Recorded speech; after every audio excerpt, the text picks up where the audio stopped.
Yes. Mute করে দাও।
ওটা পজ।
হ্যাঁ আপু শুনতে পাইনি, আবার বলতে পারি?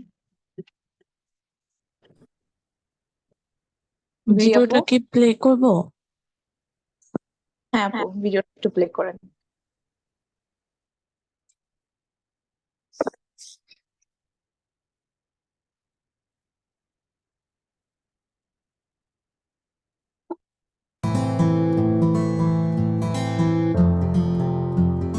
স্ক্রিন করেন আপু।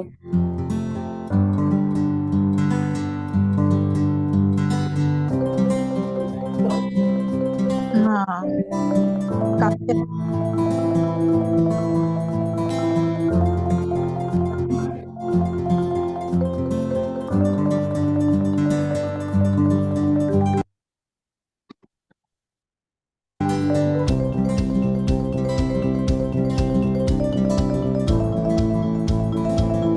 আপু ঠিক আছে।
আপু আমার কথা কি শুনতে পারেন?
Good morning. We need to wait for 5 more minutes so that all participants can join. Just wait for 5 minutes.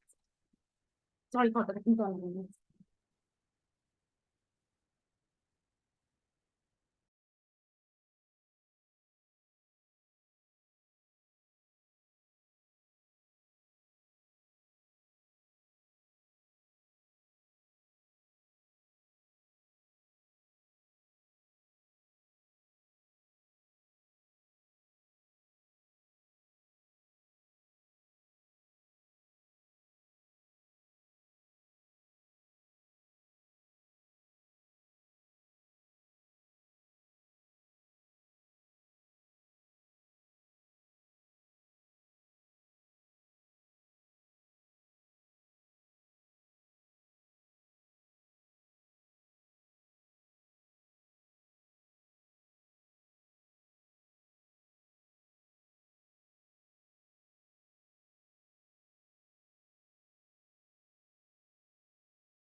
Can you hear me?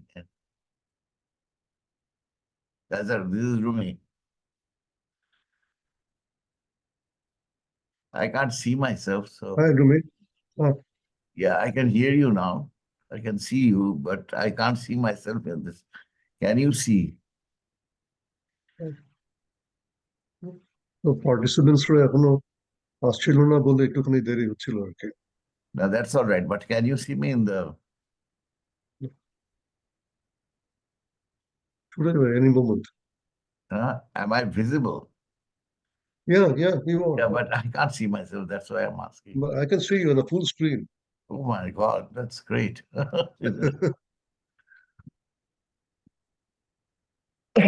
There's something wrong with my system. Assalamualaikum. Assalamu alaikum. How many are we missing now? Yes, we can say. Assalamualaikum and a very good morning to you all. Welcome to the first session of preliminary round of the BIAC International Inter-University Arbitration Contest 2023, organized by Bangladesh International Arbitration Center BIAC and supported by BRAC Bank, Mutual Trust Bank, and IFSC Bank. I am Moimina Haq, Assistant Counsel of BIAC, and I have the honor to facilitate the session of this morning. Bangladesh International Arbitration Center began its journey back in April 2011 as the first institution for alternative dispute resolution in the country under a license from the government of Bangladesh. BIAC has developed all the facilities required for arbitration and mediation proceedings. BIAC has its own arbitration and mediation rules.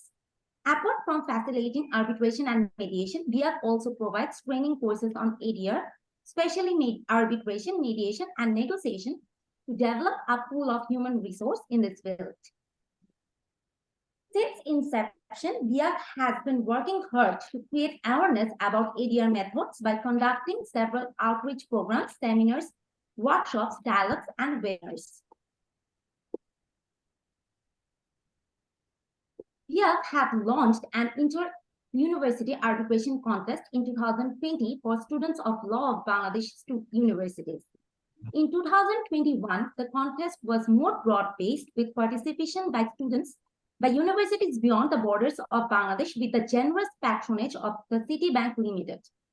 Also in 2022, BIAC hosted Citibank BIAC International Inter-University Arbitration Contest for the third consecutive time for university-level students, where 8 leading universities from Bangladesh and abroad participated in the contest by online platform.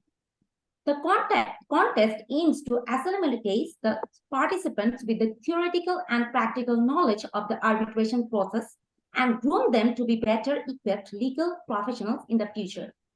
This year, BIAC is hosting BIAC International Inter-University Arbitration Contest 2023 for the 4th consecutive year. 8 prestigious universities from country and abroad are participating in this contest virtually. In each round, every team will consist of 4 to 6 students from each university. Each team will be comprised of students with the roles of coordinator, counsels, and witnesses for their respective sides. 60 minutes have been allocated for each team to present their cases. Today is the first session of the preliminary round of this contest. In the first session, we have BIAC Academy Bangladesh as claimant and Bahariya University, Islamabad, Pakistan as the respondent team competing against each other. Before we move on to the main contest, it's my pleasure to introduce the 6 participants from BIAC Academy Bangladesh and other 6 participants from Bahariya University. Representing BIAC Academy, Sadiq Naik, Rihan Mohyuddin, Maisha Famida Sharkar, Poonam Parial, Mehrab Islam, and Hassan Mostofa Porak. Now representing Bahariya University, Ahmed Jamal Abbasi, Amar Al Hossain, Firaz Bangash, Mohammad Ibrahim Khan, Jasir Naz Mangrio, Sana Shahed. Both teams already submitted their submissions to the arbitrator of the session and the other party. We have already circulated the program of the session. I request our today's arbitrator to strictly follow the program schedule, especially the time slots. This is to ensure that both parties get equal opportunities. I would like to start the event by introducing the Chief Executive Officer of BIAC, Mr. Kaisar A. Chaudhary. Mr. Kaisar A. Chaudhary joined Bangladesh International Arbitration Center, BIAC, on 1st February 2022 as its Chief Executive Officer.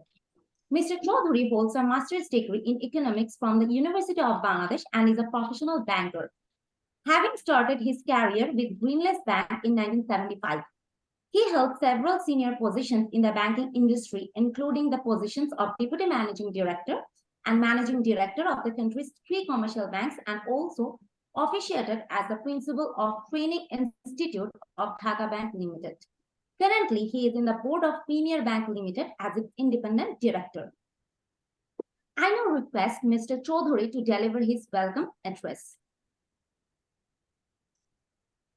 Thank you, Ms. Haq.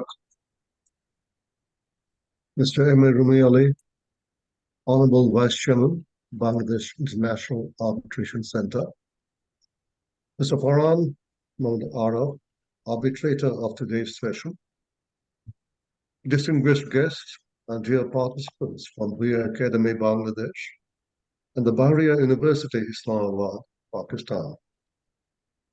Good morning to you all. It is indeed a great pleasure for me to welcome you all to the BIAC International Inter-University Arbitration Contest 2023.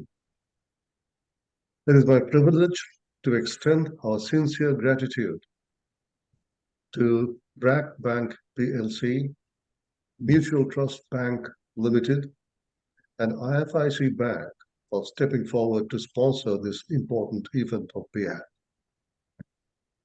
It is a matter of great pride for BIAC that it is hosting the BIAC International Inter-University Arbitration Contest for the 4th consecutive time for university-level students, with an aim to acclimatize the participants with a theoretical, and practical knowledge of the arbitration process, groom and shape them into better equipped legal professionals.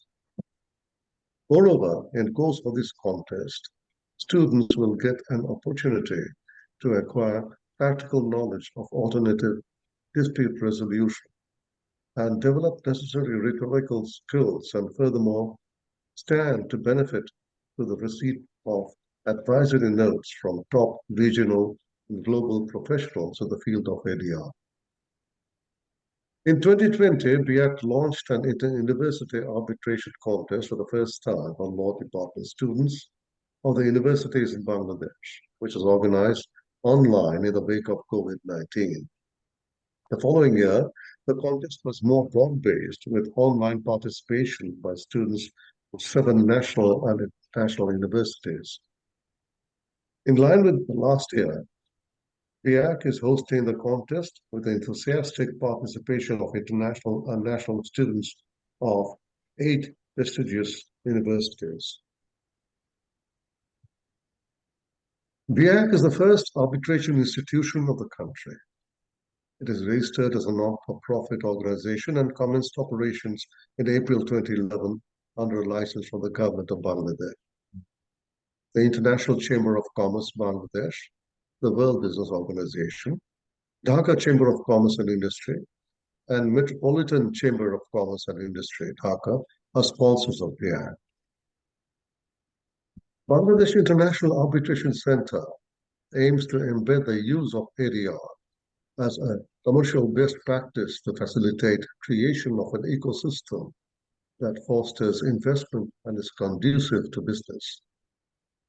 BIAC is committed to be a credible and a sustainable national institution that aims to offer international commercial best practices on ADR service to individuals and institutions seeking to resolve commercial disputes. Since its inception in 2011, BIAC has been recognized by 62 national and international institutions, including the Permanent Court of Arbitration, The Hague, the Netherlands. BIAC offers membership to practitioners, stakeholders, students, and interested individuals at home and abroad to create a knowledge and resource sharing platform. Since its inception till November 2023, BIAC had organized 163 outreach programs and several seminars, webinars, workshops, and dialogue sessions. BIAC also organized a national consultation session based on the request of the Law Commission Bangladesh on proposed Arbitration Amendment Act 2018. And the recommendations from the session on the proposed Arbitration Amendment Act 2018 have been sent to the Commission. We have proposed to the University Grants Commission and the Bangladesh Bar Council to include ADR the curriculum in order to raise awareness and popularize this alternative procedure within the country. We are humbled once again by the generous contribution and support extended by BRAC Bank PLC, Mutual Trust Bank Limited, the IFIC Bank, the academia, and the participating students. I'm sure will make the contest vibrant, interesting, and successful. Thank you all, and best wishes to the participants. Over to you, Maureen. Thank you, sir. Now I'd like to introduce the Vice Chairman of BIAC, Mr. Mohammad A. Rumi Ali. Mr. Mohammad A. Rumi Ali, ICC Bangladesh Banking Commission Chairman, is the Vice Chairman of the Bangladesh International Arbitration Center and the BIAC Board. He is a veteran banker and was Deputy Governor of Bangladesh Bank. He is the founding chairman of bKash, the first mobile financial service in Bangladesh, and CEO of Standard Chartered Bank Bangladesh. He has been associated with various institutions, including non-banking financial institutions, NGOs, telecommunication, and so on. Now I request the Vice Chairman of BIAC, Mr. Mohammad A. Rumi Ali, to deliver his valuable speech. Thank you, Ms. Haq. To all the contestants and everybody here in today's program right now, Kaiser, our arbitrator, Mr. Asaf, and all the participants, welcome to today's session. Assalamu alaikum. This is the fourth, I understand, the fourth contest, which we started some time back. I remember the first one we started, and I'll just tell you why we thought it was important to actually start something like this.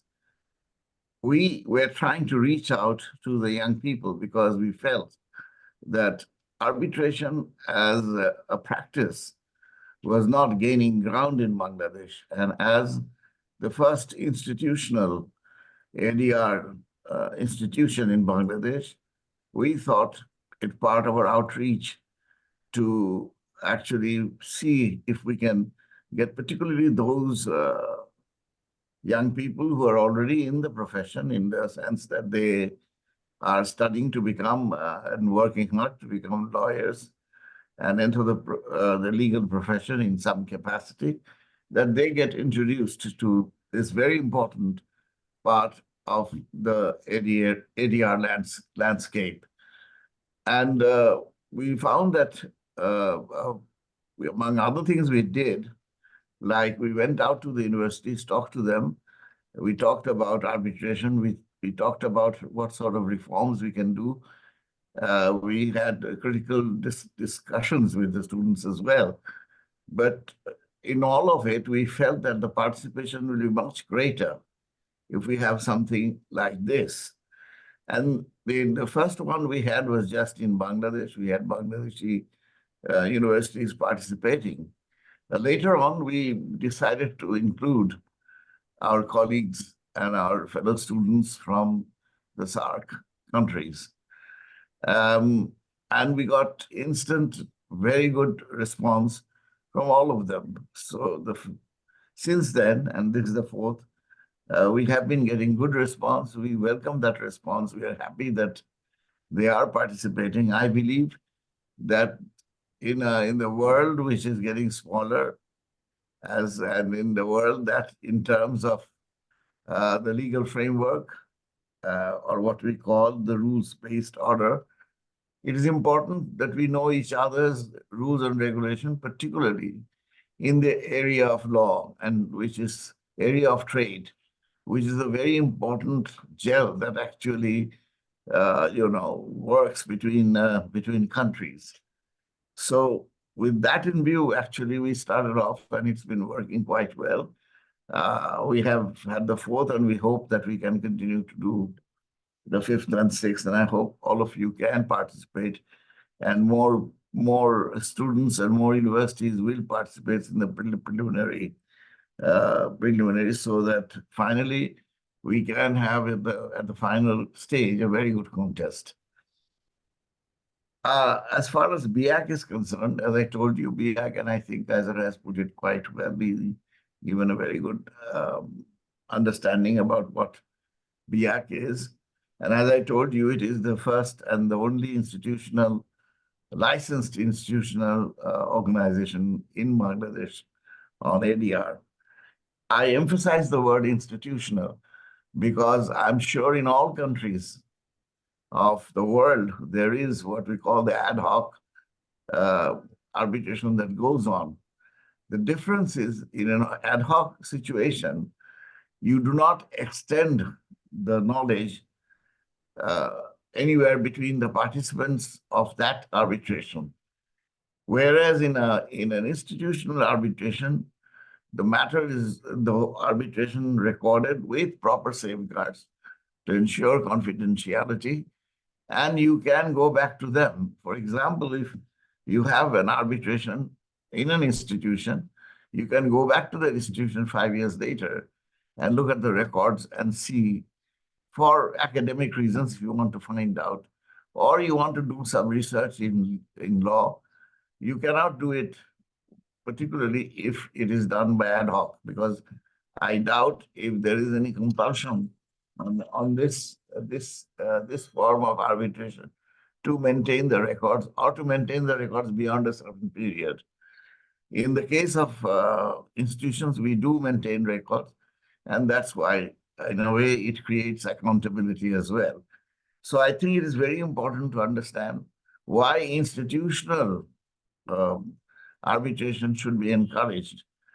But unfortunately, in our part of the world, almost always we are seeing that that ad hoc arbitration is taking most of the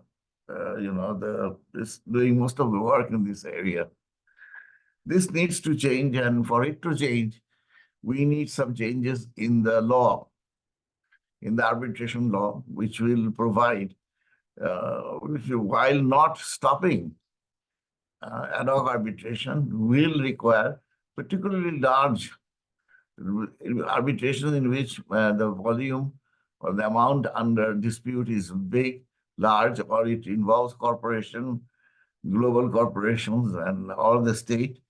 It should be done, in my view, through an institutional framework, which will create accountability and also have a record.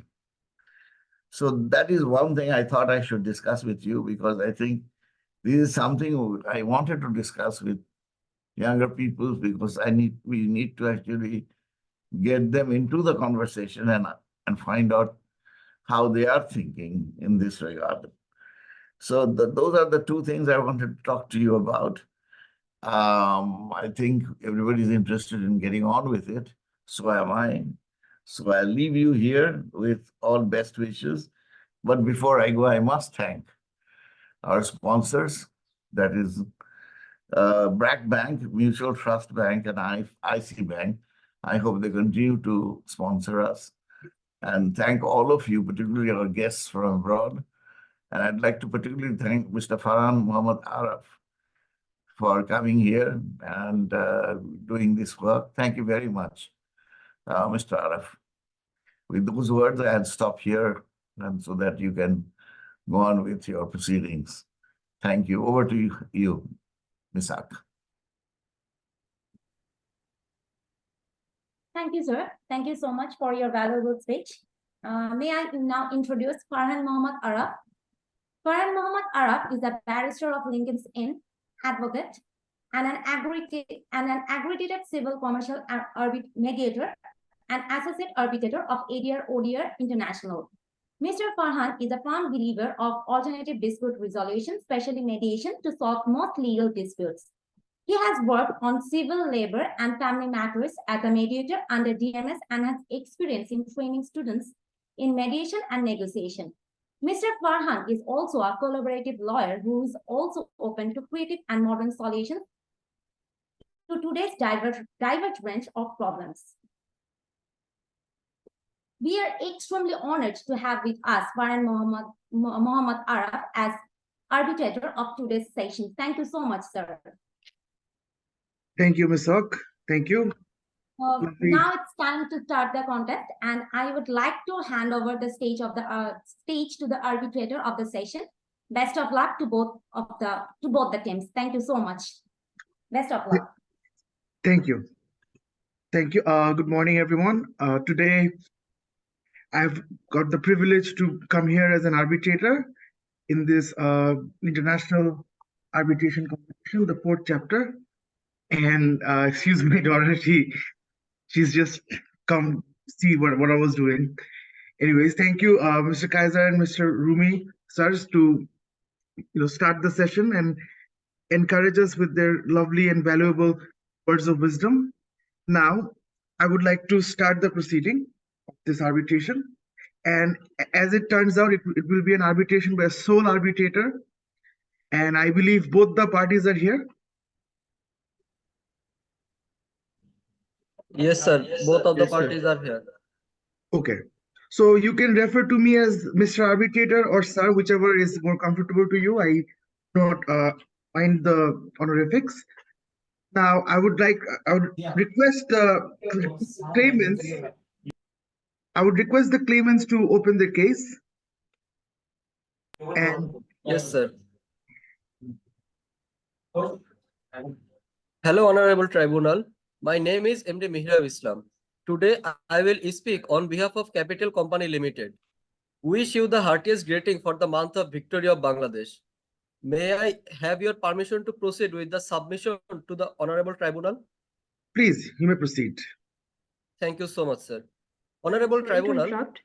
Sorry to interrupt. With the permission of the tribunal, before starting with claimant's submission, we would like to raise few objections, if you may allow. You'll get your time. I think let us proceed with the opening statement. Much obliged, Mr. Arbitrator. Thank you so much, sir.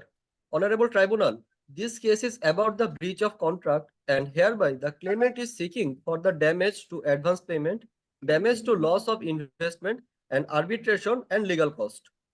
Before proceeding with submission, the claimant humbly represents the team members. The team consists of 6 members. Mr. MD Mihrab Islam will be doing the opening statement. Hassan Mustafa Parag, Ihtisham Siam, and Khondokar Sadiq Naib will doing the examination in chief. Khondokar Sadiq Naib and Shad bin Mamun Aryan will doing the cross examination, and Riyan Mohiuddin will be concluding the submission with the closing statement. We have 3 witnesses: Khondokar Sadiq Naib as Anthony Davies, MD of Capital Limited; Shad bin Mamun Aryan as Almas Ahmed, AMD of Fiscal Sense; and Hassan Mustafa Parag as Aminul Haq, Project Manager of Prime Estate. Due to the sickness of you'll be deposing 3 witnesses. Yes, sir. But let me remind you that you will only be granted 20 minutes. So you are advised to, rearrange the time according to that, because I was prepared to hear 2 witnesses today. Okay, sir. My teammates are usually familiar with this situation. Due to the sickness of Maisha Hamida Sarkar and Poonam Pariyal, Ihtisham Siam and Shad bin Mamun Aryan will play their role instead of them. May I have your permission to proceed with the exhibits to the Honorable Tribunal? Proceed. Thank you so much, Honorable Tribunal. The claimant is relied upon the documents of email 1, capital to fiscal. This email contains the guarantee of transaction. Email 1, reply fiscal to capital. Excuse me, Honorable Arbitrator, may I please raise an objection? It's very important for the proceeding.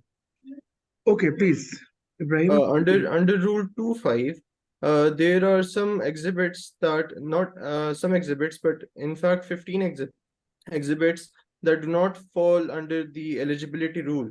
And therefore, we would suggest that the claimants actually stick to the 4 documents required for this proceeding, which are the witness statements, Okay. the notice to Mr. Ibrahim, arbitration, just give me a their second. argument. Which rule are you referring to? From the BIAC rule or the competition rule? The guidelines, Rule Guideline. 25. Rule Yes. 25. Okay. Can you take me to the rule, please? I mean, I've opened it. Which one are Yes, you yes, citing? yes. So if we open Rule 25 of the final guidelines, Yes. immediately under the table, I suppose, it says no exhibits can be used during the oral arguments that do not come directly from the problem. Exhibits that are designed to clarify time sequences or other such matters may be used, but only if the arbitrators and the opposing team are in agreement, which we are not, Mr. Arbitrator. Where a team believes the opposing team is using an exhibit not complying with the previous sentence, it must raise an objection with the tribunal, which we have raised at the moment. The tribunal is empowered to determine whether the exhibit complies with the requirements of this paragraph, which we have raised an objection. Okay. So Okay. if the honorable So tribunal the tribunal has taken notice of the objection. So you guys haven't started off on the positive footing towards resolution. I can see that. And yes, I can only tell you that as long as the exhibit isn't materially different from the point in dispute, we can accept it. But if it's radically different and totally, if it considers a new fact, as a matter of fact, if it's a new fact that is being introduced, then we can ignore it. Otherwise, I would recommend both the parties to rely mostly on their strength of their evidence. By that I mean vis-a-vis the chief and cross. So that will be the main determinant factors. The documentary evidence, yeah, it's good, but towards like the tribunal feels that the actual performance of the delivery of witnesses and how you handle them is the determinant factor in this competition. But thank you, Mr. Ibrahim, for raising this objection. I have duly noted it. Mr. Arbitrator, the council sincerely apologizes for taking away from the time. We would just like to clarify that it would be in the best interest of both the parties if both the parties stuck to the documents that both the parties have provided, which are the 4 documents I have identified. The rest is up to the discretion of the honorable arbitrator, and we apologize. The council apologizes for taking away from the time. Thank you. Please, Mr. Mirab, you can proceed. Thank you so much, sir. Email 1, our next evidence is email 1 reply fiscal to capital. This email contains the reassurance of transaction from fiscal. First check of advancement. This check was passed in 7 September 2020 by the respondent, as well as the second check of advancement was passed in 8 August 2022 by the respondent. Meanwhile, there are few articles regarding the fiscal's bank account might be closed due to their fraudulent activities. A memorandum of understanding was signed in 25th September 2020. And after the memorandum of agreement was signed, we have agreed, the claimant have made a commercial property rental agreement between Abidas Company, Toto Company, and Dashundhara Company. In 12 December 2021, Capital sent. Council. Abidas, Dashundhara, like, is it? Does the agreed fact mention such an agreement? Yes, sir. It is important because they already said that in their written submission that it's actually hampered their. It's actually hampering. Can you take me to the BIAC case number 1 agreed fact document? Yes, sir. And where it is written that they have gotten into an agreement? Sorry, sir. Can you take me to the agreed fact where it is mentioned that they've gotten into an agreement with Abidas, Dashundhara, and this other No, company? sir. Actually, sir, it is not in the case fact, but because of they actually in their written submission, they said that it actually hamper on their responses and even their. Where is it stated? Sir, in their written submission, they severally said that I'm not our referring to the other party's written submission, counsel. This Yes, is sir. a agreed fact between claimant, the Capital Connections Limited, and Fiscal Sense Limited.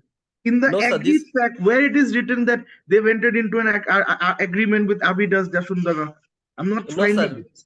No, sir. It is not in the fact of this part. Is that a matter in issue, counsel? I think the matter in issue is whether the advance money. Yes, Well, I sir. shouldn't summarize your case for you, but that should have been the matter in question. So can you Yes, like sir. base your submissions on that point, counsel, so that this we don't waste precious time Yes, sir. developing Definitely, issues? I will. Should I start by stating this? You have 2 minutes left, so you can do what you feel. Okay, sir. Thank you. Thank you so much, sir. Honorable Tribunal, the respondent humbly submits the ongoing conflict arising from the deed of agreement dated September 3, 2021 does not fall under the purview of Bangladesh International Arbitration Center, hereinafter referred as BIAC. Specifically, the Arbitration Tribunal lacks the jurisdiction to adjudicate neither Capital Connection Limited, hereinafter Capital and Fiscal Sense, nor between Capital and the Managing Director of Fiscal Sense in personal capacity. My point is Article 7 of the agreement between Capital and Fiscal clearly mentioned that in the case of failure to settle the matter amicably, all such issues shall be referred to the Bangladesh International Arbitration Center BIAC to be finally settled under the BIAC arbitration rules of the Bangladesh Arbitration Center by one or more arbitrator appointed in accordance with the said rule. However, in this part, the respondent again tried to misguide the tribunal by using this, because Article 7 of the agreement states that the party shall use their best effort to settle any dispute or differences arising out here in connection with this agreement amicably within 60 days of the either party notifying the such disputes. The claimant sent the notice of default to the respondent on 12 December 2021, but they terminated the contract on 15 November 2022, almost 11 months later. Before entering into the agreement, the respondent assured the bank that the bank account frozen issue will be resolved soon using the advance payment. The claimant requested compliance within the 15 days of default notice. There was no compliance by Fiscal Sense to rectify to their default set out in the default notice. Whenever the respondent gets the notice of default, they should work to clear the dispute regarding the NOC. It is an amicable settlement, and the claimant requested compliance within 15 days of the notice, but the respondent did not reply. The claimant gave them 11 months to resolve the issue, but the respondent claimed the claimant immediately auctioned the asset with BEBSA. It indicates the respondent tries to misguide the tribunal with the wrong interpretation. On the other hand, the respondent humbly asserted a well-known quote, "He who come into equity must come with clean hand." Applying this maxim, the respondent mentioned the Counsel, collusion between... I Yes, sir. haven't heard the point of the respondents yet. I believe you should make best of use of your time to introduce your case and who the witnesses you will be deposing, and end your opening statement, because I think 10 minutes has elapsed. Please. Okay, sir. Thank you so much. Yep. Capital, actually, when it was started in 3 September 2021, Capital and Fiscal signed on an agreement. And when the agreement was signed, advance 60% of the payment was payment before the agreement in 2 September, in 2 installments actually. It is on 7 September 2020 and 6 August 2021. And 40% of the total amount was given later. And after that, to sell the lease, Fiscal applied for an NOC to BEBSA on 11 January 2021, and BEBSA issued it on 27 February 2021. But 2 conditions need to be fulfilled. By December 2021, the handover should be completed. Capital issued a notice of default to Fiscal on 12 December 2021. On 14 December 2022, BEBSA published the notice of auction. By knowing BEBSA's termination, Capital also terminated its agreement on 15 November 2022.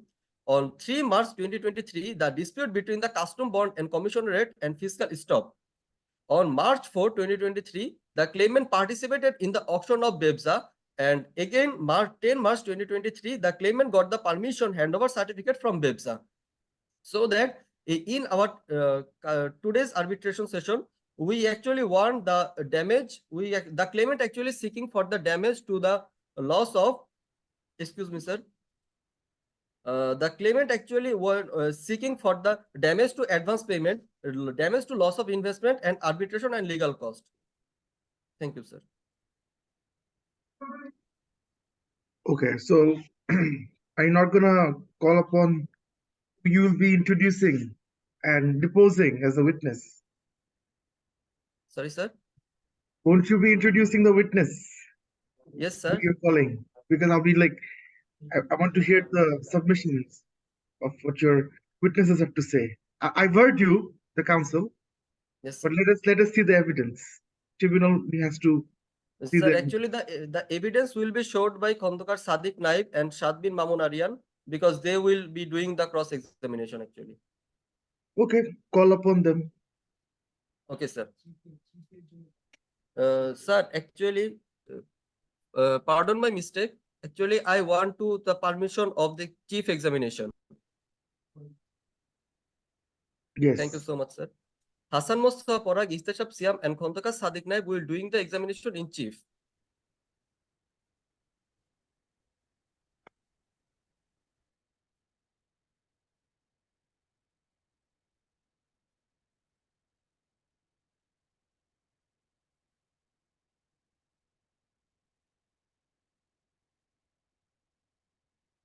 Hello, good morning.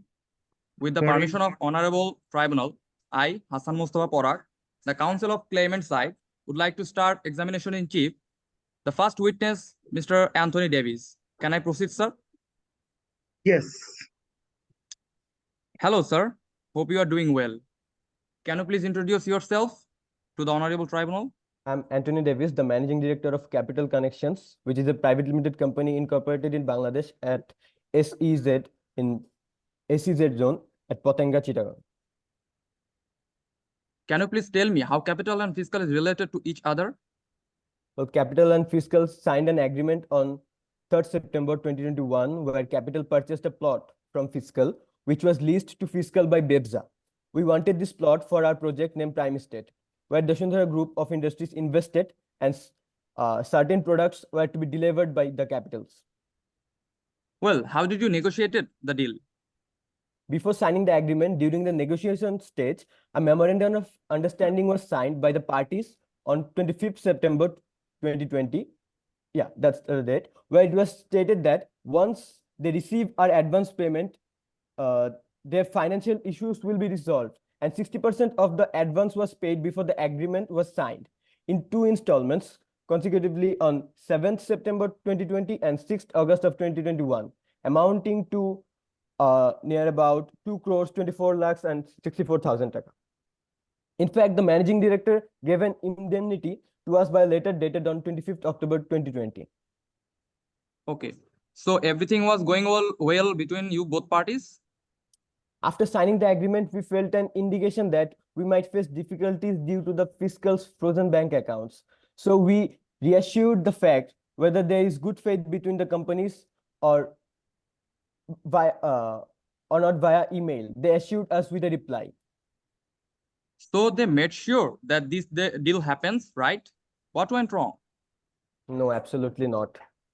Actually, when Fiscal applied for an NOC from BEBSA, BEBSA issued it and 2 conditions that it firstly, the Fiscal Sense shall clear all outstanding dues of BEBSA. Secondly, the required customs formalities must be observed by the seller and purchasers, and the customs clearance, NOC, should be obtained.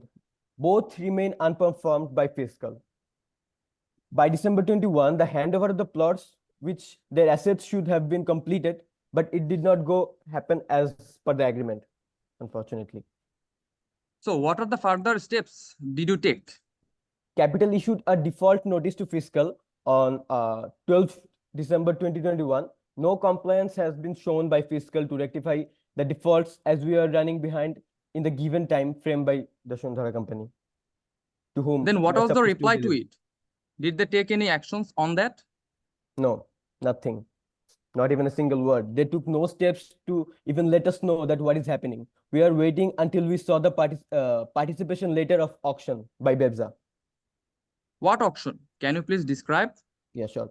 BEPSA cancelled the lease on 15 July 2020 as fiscal did not fulfill the conditions and published a notice of auction on 14th October 2022 to fulfill Doshundhara's deliveries. On 4th March 2023, we sent a letter to BEPSA by participating in the auction as we are left with no other options. We are desperate to buy the particular land because we are under immense pressure by the Doshundhara company. We are also on the verge of having financial issues because we had to pay almost double of the original payment for that plot. Meanwhile, to fulfill the deliveries, on 4th March 2023, we sent a letter to BEPSA by participating in the auction. We were, yeah, that's all. That's all. Do you want to tell anything important to our honorable tribunal? Anything else? Well, what I can add is later on 10th March 2023, we got the possession handover certificate from BEPSA and continued our project. And as our project faced difficulties and agreement between us was not settled amicably, we decided to call for an arbitration. Okay, what was, I thank have you. a question. I have a question for Yes, the yes. witness. If you're done asking your questions, Honorable Yes, Counsel. sir. Yes, sir. Please, please. Okay. So what was the date of handover of the land from the respondents? That they did not deliver it to us. No. According to the agreement, according to the contract, what was the purported date of delivery of the, plots? That most probably it was by the December 2021. We were supposed to be delivered with the plot. And when did you acquire the plot by, taking part in the tender? Auction, sir. Auction, yeah. So the auction was on 14th October 2022. We applied for it and then got it eventually. So there was a gap of more than 1 year between the purported handover date and the acquiring of the land through the auction. Yes, sir. Yes, sir. And in that 1 year, we didn't even know that we are not going to get the plot from fiscal. So we waited for the reply, but they didn't communicate with us. And when we saw the auction, we had to apply for the. So you mentioned that you gave them a certain amount of advance, wasn't it? Yes, sir. 60% of the total value. Can you tell me the sum, how much you paid? And I've heard, but I want to take a note of the sum. Yeah, sure, sir. The amount was, give me 1 second, sir. It was 2,24,64,000 taka, which was 60% of the total value of our dealings. Okay, but did you pay it to the account that was frozen, or did you pay it via a check? So we communicated with them through emails, and we sent 2 checks. We paid them in 2 installments to the accounts they wanted to take the money in. Okay, I have no further questions. Respondents, do you have any questions for the witness that was just deposed? Yes, Mr. Arbitrator, we do have a cross-examination session that we are expecting. Will we be granted times of 10 minutes to conduct it? You can start, yes. All right. Hello, Mr. Anthony, will you please state your full name and designation at Capital Connections Co. Limited? Yeah, sure. I'm Anthony Davis. I'm the Managing Director of Capital Connections Co. Limited. Mr. Anthony, will you please state on record that you signed the agreement on behalf of Capital Connections Co. Limited and are fully aware of all its provisions and proceeding and subsequent events? Yes, I do. Mr. Anthony, now that you have agreed that you have signed the agreement on behalf of Capital Connections Co. Limited and are fully aware of its provisions and proceeding and subsequent events, were you or were you not aware of Fiscal Sense's bank accounts being frozen? Yeah, I knew that. And that's why I wanted a reassurance for your company. And that's why we If sent yes, 2 were you emails. aware of Fiscal Sense's limited Yes, I was. dispute with the Customs Bond Commissionerate? Sorry? Were you or were you not aware of Fiscal Sense's limited's dispute with Customs Bond Commissionerate? I didn't know by whom it was frozen, but yeah, I got to know that the bank accounts were frozen. Knowing that the bank accounts were frozen, Capital Connections Co. Limited agreed to the purchase of the lease, right? Yes, because you reassured us that that won't be a problem. You are aware that the agreement's preamble clause E and Article 2 point towards reserving a vested right of Capital Connections Co. Limited to the subject property, right?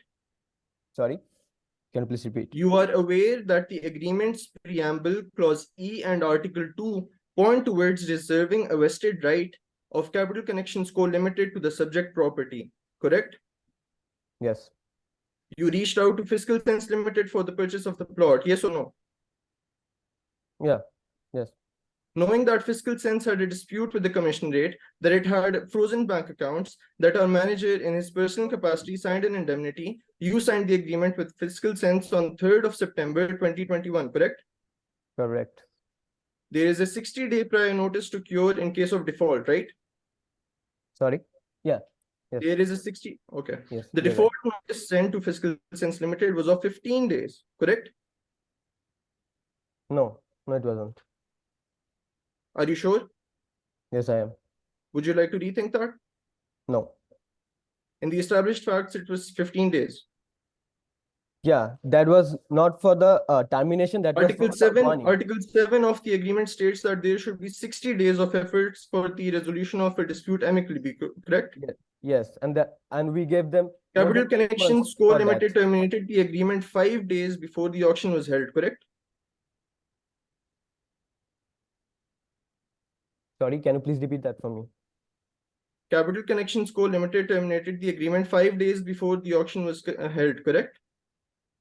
Well, I can't remember the dates accordingly, but 28th most November, the probably auction not. was held. 15th November, the agreement was terminated by Capital Connections Limited, correct?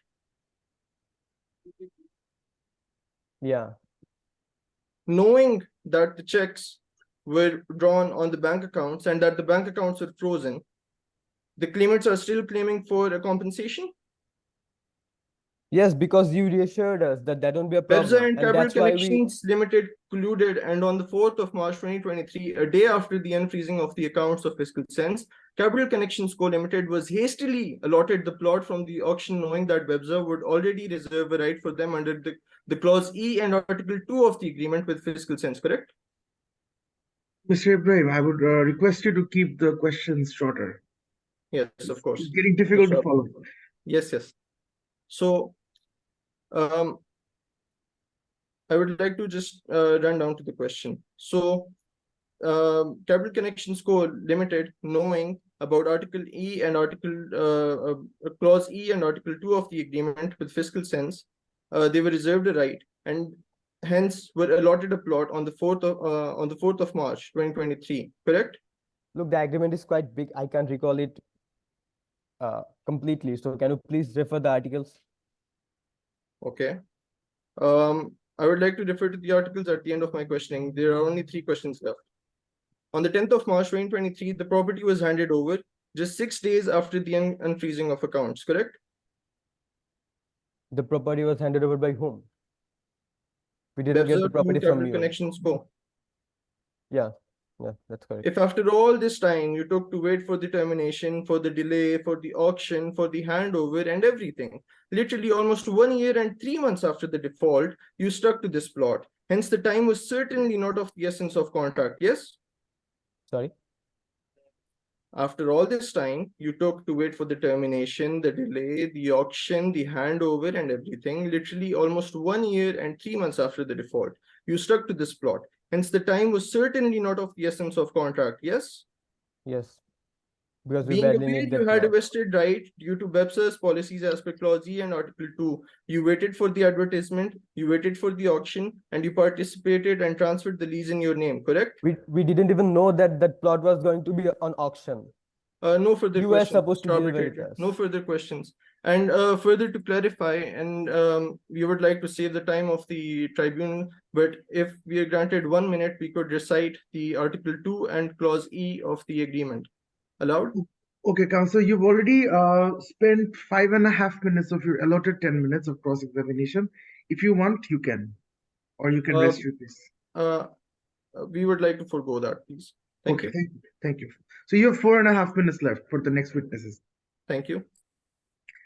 Claimants, would you have any other witnesses to chief examine? So we do. We have 2 more witnesses. Okay, please call. Sure, sir.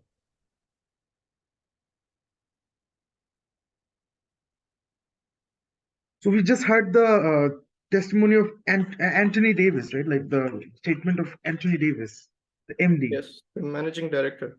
Yes. Who's the second witness on behalf of the claimants? Assalamu alaikum, sir. Good morning. Walaikum assalam. With the permission of Honorable Tribunal, I would like to Chief the Council. I would like to start the examination of Chief for our second witness. Would I get the permission, sir? Yes, please. Thank you, sir.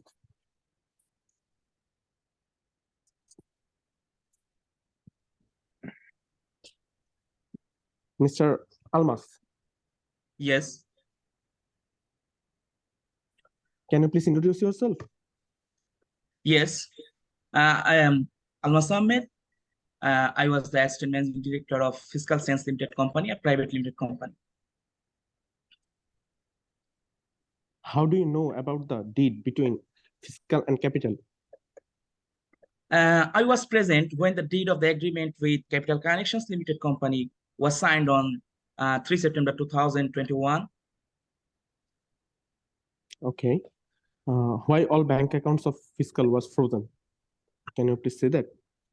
Fiscal for a long time was not on the good terms with the customs bond. Counsel, I would like to interrupt you there. Please refrain from asking leading questions in chief examination. Oh, okay, sir.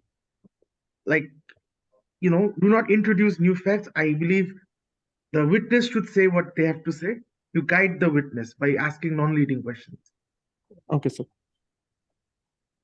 Yeah, fiscal for a long time was not in good terms with the custom bond corporation commissionerate, and because fiscal was not paying the customs duty on time, there was the constant delays and negligences from fiscal side. Due to all of these reasons, customs froze all of the accounts of the fiscal limited company.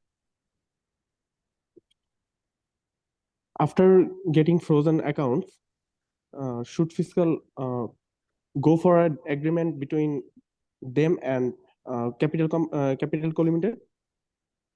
I think that the company should have acted in good faith and tried to not get into more financial trouble, but fiscal decided to move further and decided to sell a lease situated on plot 346 to 347 at Sonargan EPZ. After that, what happened? Can you say that? Time again, the capital was reassured by fiscal that there would be no issues further operation of agreement. That means fiscal was assuring that they would hand over the plot to the capital on time. What was your take on the agreement between fiscal and Capital Co?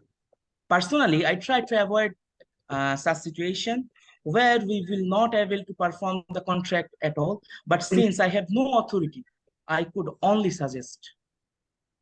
Okay. Okay, I have a question for the witness. Why do you think you have no authority, Mr. Almas? Because I was the assistant managing director, and all of the proceedings are going by the Ajan Rahman and managing directors of Fiscal Limited Company. You do sit in the board, don't you, as an assistant managing director? Yes, but I have no authority. They regulate their company with MD Ajan Rahman because he is upper than me. So that's it.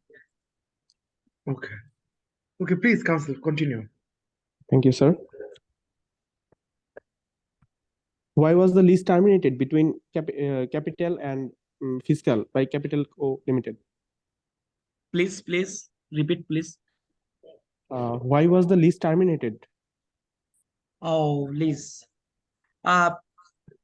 Later, Fiscal Limited Company could not follow the conditions provided by BIAC for the NOC. The NOC got cancelled. Eventually, the lease terminated. And I also added that Fiscal did not comply with the default notice by the capital. That's it. So okay, by this time, okay. Yes, you can. No, you finish first. Yes. I think almost 1 year after sending the default notice, Fiscal could not hand over the plot, and they also terminated their agreement with fiscal. Okay. That's it. Do you know about the final scenario about the final scenario between the Yes, agreement finally that the agreement was terminated by fiscal because almost 1 year after sending the default notice, fiscal could not hand over the plot, so the agreement is totally terminated by fiscal. That's it. Okay. Thank you. Thank you, the tribunal. My chief is completed. Thank you, sir. Mr. Arbitrator, we would like to cross-examine, but please, we would urge Mr. Arbitrator to please reserve only 2 minutes for this cross-examination. Okay, duly noted, counsel. You may proceed. Mr. Almas, you were there on 3rd September 2021 as a witness, right? Please keep this very short. Please repeat. You were there on 3rd September 2021 as a witness to the agreement deed. Yes, yes. Fiscal Sense was not on good terms with the Customs Bond Commissionerate, and they had Fiscal's account frozen during your duration as the Assistant Managing Director, yes? Yes, I think. Anywhere in the facts of the case, Fiscal was not shown to respond to the notices of Capital Connections, correct? No, I think. Capital only sent a 15-day notice of default to Fiscal, even though the terms of the agreement state 60 days, correct? Please repeat. Capital only sent a 15-day notice to default to Fiscal, even though the terms of the agreement state 60 days, correct? Yes. Capital also terminated the agreement without a 60-day notice to cure, correct? No. You were discharged from Fiscal, right? Yes. Shortly after the illegal termination of the agreement by Capital Connections Co., you were discharged from Fiscal Sense Limited. So you were with Fiscal Sense Limited. Why only are for you the time blaming me? duration Why of are you the blaming agreement me? deed. Why? Why are you blaming me? You were with Fiscal It's a Sense work. Limited. I Please, do a please job. say yes I or do no. a Say yes job or in no the answer. fiscal limited It's a company. yes or But no answer. it's You were not. with You Fiscal Sense cannot Limited only Dear for the witness- time duration of the agreement, yes? Excuse me, everyone. Please maintain decorum. This is an, private arbitration. So we would expect professionalism and etiquette from all parties involved. Yes, Mr. We will Arbitrator. we'll also be mindful that both the witness and the counsel should be treating each other with respect. Please, you can ask. Yes. All right. I would proceed to the last question. You are testifying here today after being terminated from Fiscal Sense Limited, correct? Yes, please repeat. That will be please. all, respected tribunal. Thank you. Thank you. No, Mr. Almas, I have one last question for you. My question to you would be that you were a witness in the original September contract regarding the land, the plots, Yes. but you have already submitted to the tribunal that you feel that you have no authority. Yes. But if you have no authority, how are you involved in all the big transactions and you are, knowledgeable about everything that's going on? I mean, that is the only point I still cannot grasp. Are you trying to be truthful about the fact that you had no authority over anything? That's Yes, I think the main authority is on MD Azan Rahman, our managing director of Fiscal Limited Company. And I think that I was present as an employee, as an assistant managing director of that time. But most of the things are done by MD Azan Rahman, managing director of Fiscal Limited Company Limited. Okay. Okay, then I have no further questions. Thank you. I think 3 minutes are left for the last witness. I've given 17 minutes for the two witnesses. So is there any third witness from the claimant side, or should we proceed with next part of the arbitration? Sir, I think we can complete it within the time. Okay. If We you have may 3 proceed. minutes, please Thank you, proceed. sir. So counsel, you are Mr. Sadiq, you are representing Capital, right? Sir, I'm the counsel now, and I'll chief examine Mr. Aminul Haq. No, who is which a party? witness. You're for the claimant side, right? Yes, sir. Yes, sir. Yeah, okay. Please Thank you, sir. proceed. The third witness. Mr. Aminul, can you hear me? Yes, please. Hello, sir. Hope you are doing well. Could you please introduce yourselves to the Honorable Tribunal? Yes, sure. My name is Aminul Haq. I am the project manager of Prime States, which is being run by Capital Connections Company Limited. What is your relation with today's claimant, Capital Company Limited? Well, then I was appointed by Capital Connections Company Limited for one of their projects named Prime State. A plot with its assets at Sonargaon EPZ was purchased for this project from Fiscal. What was the purpose of this purchase? Well, Doshundara Group of Industries invested in our company in a project named Prime Estates, and for that project, we wanted to buy the plot. Well, how did your project go? Well, it was going very well at first. We planned to get the project started by then, but due to Fiscal's constant delay and defaults, the project was on the verge of discontinuation. We were assured that by December 2021, they will hand over the plot with specified assets. But why didn't you take any steps for noticing this, after noticing this? We sent them default notice on 12 December 2021 with a request for compliance by 15 days, but there was no response. Oh, was there anything else you did to save the agreement? Well, we have already get to have a conversation with them where they assured us that it will be all right soon and we will get the plot. But when we saw our plot will be going out of our hand without having any other way left, on 15 November 2022, we terminated our contract with Fiscal for not getting the purchased plot. Thank you, Mr. Aminul. Honorable Tribunal. You're welcome. I have a few questions. Basically, nothing new was introduced. Any new facts were not introduced in this during this deposition. Other than the fact that you are trying to tell the tribunal that Dashundhara Group of Industries, came into the picture. So the respondent asked us that why did you wait for 1 year? Because 1 year and after waiting for so long time, why did you purchase the plot? I have a question for the witness, counsel, please. Sorry, sir. So, counsel. Yes. Sorry, Mr. I apologize. Can you repeat your name, sir? My name is Aminul Haq, sir, the project manager. Mr. Haq. So my question to you is, you were aware that the deliverable of the land happened in December, that the plot wasn't, handed over. So you could have terminated the contract then, or issued arbitration, or tried to get the advance back. Why did you wait 11 months? Sir, actually, they assured us because as the performance of the agreement will be performed, but they couldn't perform and there was delayed.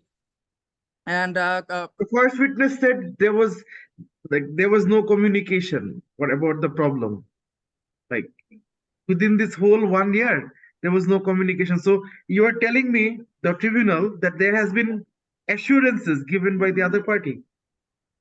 Sir, actually, I am stating that the assurances given after the before the agreement when we signed the agreement before that we had their assurance that there will be no problem. As we knew that their bank account was frozen, but they assured us that there will be no problem. I am stating that. Okay, but then why did you take 11 months? If the assurances were before the agreement, then there was a point when the agreement was reached. And I'm assuming somewhere around December of 2021.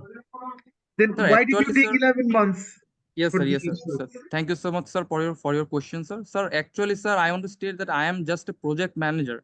I am just a project manager of a project. I am nothing like an authority of the Capital Connections Company Limited or something. So I don't have that authority. We should go on a treasure hunt for authority. It appears. Okay, thank you, Mr. Haq. You're most welcome, sir. Respondents, do you have any questions? You have 2 minutes. Yes, Mr. Arbitrator. If the respondents would want a clarification, we reserved 2 minutes in the previous round and we had 4.5 minutes. Can we have the extra 30 seconds, Mr. Arbitrator? Please go ahead. Thank you. Mr. Aminul Haq, will you please clarify under the record that your relationship to Capital Connections Co. Limited is of a project manager, correct? Yes. Was the project on the verge of discontinuation? Yes. Was the default notice not sent on 12th December 2021? It was sent on 12 December 2021. Was this notice of 15 days? Yes or no? Yes. And you delayed the termination of this agreement till which date in 2022? 15 November 2022. Will you please bear with me on the following questions? Very quick, okay? If the date of the auction advertisement by BEBSA was 14th October, yes? Yes. And the termination of the agreement was 15th November, yes? Yes. On the 20th of November was the auction, yes? Yes. On the 3rd of March 2023, the bank accounts of Fiscal were unfrozen, yes? Yes. On the 4th of March 2023, miraculously, there was allotment of the same plot to Capital, and by the 10th of March, the handover possession certificate was provided, yes? Yes. Well, then do you or do you not agree that from the date of deadline till the date of possession, considering your assertions, time was not of the essence with Capital Connections? I wouldn't get your question. Do you not agree, considering the date of the delay and your assertions, time was not of the essence of your contract with Capital Connections? No, I don't agree. Okay, if it was not of the essence, did you not wait for literally 1 year and 3 months to buy the exact same plot of land that Fiscal defaulted on in 2021? Yes or no? I can answer this question because I'm not the authority to capital. All right, that will be all. I don't mind. Thank you. Thank you. Thank you. Thank you. With Mr. Aminul Haq, project manager, Thanks. and the council, M. Ibrahim. So I believe that was the 3 witnesses that was chief examined by the claimant. And now, according to the guideline, I would request, just give me a second, the respondent to open the case. Am I audible? Yes. Yes. Good morning, And respected. Thank you. Good morning, Honorable Mr. Arbitrator and learned opposing counsel. I am Yasia Nazmangro, the coordinator and opening counsel for today's competition. Our team will be representing the respondent in the case of Capital Connections Company Limited versus Fiscal Sense Limited. All the team members will be taking 10 minutes each. Being an opening counsel, I'll start with the opening statement. Then Mr. Ibrahim Khan will be representing as the examiner-in-chief as well as the cross-examiner. After that, Mr. Amarul Hassan will be representing witness 1 as Mr. Azan Rahman, the managing director of Fiscal Sense Limited. Mr. Ahmad Jamal will be representing witness 2, Mr. Zahir Ahmed, Commissioner Customs Bond Commissionerate. In the end, we will have Ms. Sana Shahid as the closing counsel. so you'll be examining 2 witnesses. Yes, sir. Okay.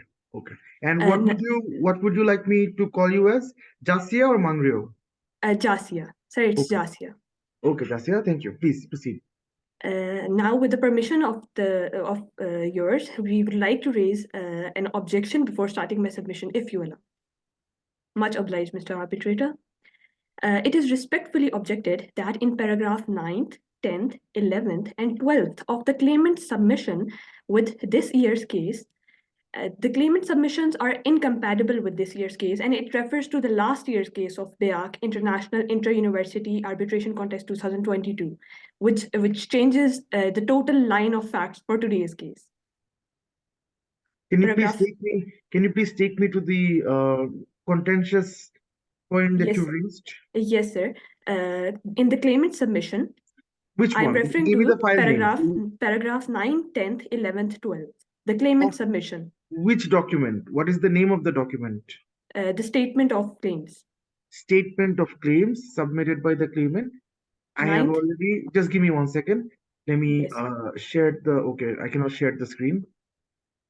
BIAC, can you allow me co-host capabilities? Anyone from BIAC?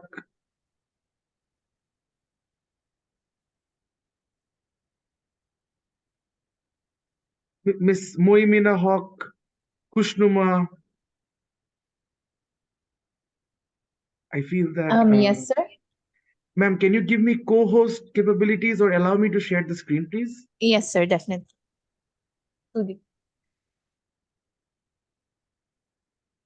Just 1 second. I have paused your time, Miss Jasya. Don't No worry. problem, sir. Thank you. Much obliged.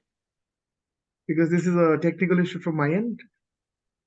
Because you're raising a very serious allegation. I Yes, sir. hope you understand. If you can Yes, back it sir. up.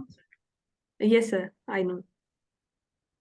Okay, so claimant's statement of claim. Is it this document, counsel? Yes, sir.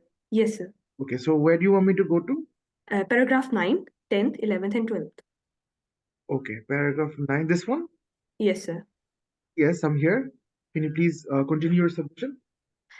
Sir, it all refers to the last year's case that the service level agreement, the TAP, and that they are saying in paragraph number 9, TAP has committed a default. There is no such party as TAP. Furthermore, the claim that they are talking about 5 crore takas. That is nothing in there is no such value in the present document. So you can see that clearly in this document. Okay, so what you're telling me that these paragraphs were plagiarized from last year's facts? Yes, sir. This is what I want you to notice. Okay, then we'll ignore this. We will just cut it out from today's deliberation. Okay. Much obliged, Mr. Arbitrator. Please proceed with your submission. Thank you. Now, I would like to start with my first submission for the respondent. That is, the dispute between the parties does not fall under the jurisdiction of a BIAC. Specifically, the arbitration tribunal lacks the jurisdiction to adjudicate both disputes. The first one, that the Capital Connections Company Limited and the fiscal sense, and secondly, the issue that is raised in paragraph number 2 of the arbitration case, that is Capital Connections Company Limited and the managing director of Fiscal Sense in his personal capacity. It was the claimant's right that they have to bring the issue raised in paragraph number 2 on page number 2 of the case, that whether the tribunal has jurisdiction to resolve any dispute between Capital and him in his personal capacity in their statement of claims. But since they did not, it means that they have accepted that fact. Okay. Now Please the continue. claimants have no right to address it since they have relinquished their claim. I will be discussing this issue in 4 limbs. The first one being the non-adherence to amicable resolution, which proves lack of jurisdiction to adjudicate disputes between Capital Connections Company Limited and the fiscal sense. The second being the lack of... Yes, sir. Counsel, we are in an arbitration issued by the claimants, aren't we? Yes, sir. And I believe in an arbitration, 2 parties are here. That is one way of saying we are in an amicable resolution of the dispute. They haven't sued you or anything. Yes, sir. They haven't went to the court, right? Yes, so sir. I cannot hear anything on the first submission. Move on with your second point. Much obliged, Mr. Arbitrator. The second one is that it lacks the jurisdiction to adjudicate disputes between Capital and Managing Director of Fiscal Sense in the personal capacity. Sir, if you may allow, can I elaborate on the first issue that you are discussing? On the non-adherence? I believe that is not needed. I mean, I know what you're gonna say. You're gonna bring in the fact that they've delayed and everything. We've heard all that. Proceed on to the next argument, please. Because we are in an amicable mode of settlement. So we are in an arbitration. This is an amicable mode of settlement of dispute. We haven't taken it to court. So but the prior 60 days time period that was needed was not exhausted by the claimant side. So this is what I want you to notice in their submissions and in the agreed facts, that only 15 days time period was given. But the dispute, when did the dispute arise, counsel? Yes, sir. Can you please repeat the question? When did the dispute between capital and fiscal sense arise? Sir, after the sale of agreement. No, it arose according to the tribunal on December of 2021, when in terms of the contract you have failed to, or not you, I apologize, the fiscal sense failed to hand over the land. So I believe approximately 11 months have elapsed to resolve the dispute amicably, with or without notice. It doesn't say anything regarding notice. Sir, in the section number 3 of their notice to arbitration, it is section number 3.6, if you may see, that they already knew that the accounts were frozen and the obligations to pay cannot be made during that time. And no such assurances that the claimant are being reiterated time and again was made. Okay, but still, I believe it's been more than 60 days since the dispute arose. That is the reason I stopped you and told you to go forward. Much obliged. That's not a Mr. strong Arbitrator. point, Counsel. Much obliged, Mr. Arbitrator. I'll further continue with the Capital and Managing Director of Fiscal Sense in the personal capacity which he has taken, that Managing Director's actions in personal capacity were not in the authority under section number 2 of the Companies Bangladesh Act 1994, and the violation of statutory duty as per the Bangladesh Act, the Companies Bangladesh Act 1994, section 107 and 109. Respected Tribunal, starting with the first submission, that it lacks the jurisdiction over Managing Director's action in personal capacity. In the case Northside Development Pty Limited versus Registrar General, court stated that ordinary directors may have quite significant functions entrusted to them by the company, and although usually these are more or less of a formal nature, such as affixing the company seal to document which the company requires to be executed, the position of the director does not carry with it any ostensible authority to act on behalf of the company. In the absence of some representation made by the company, a director has no ostensible authority to bind it.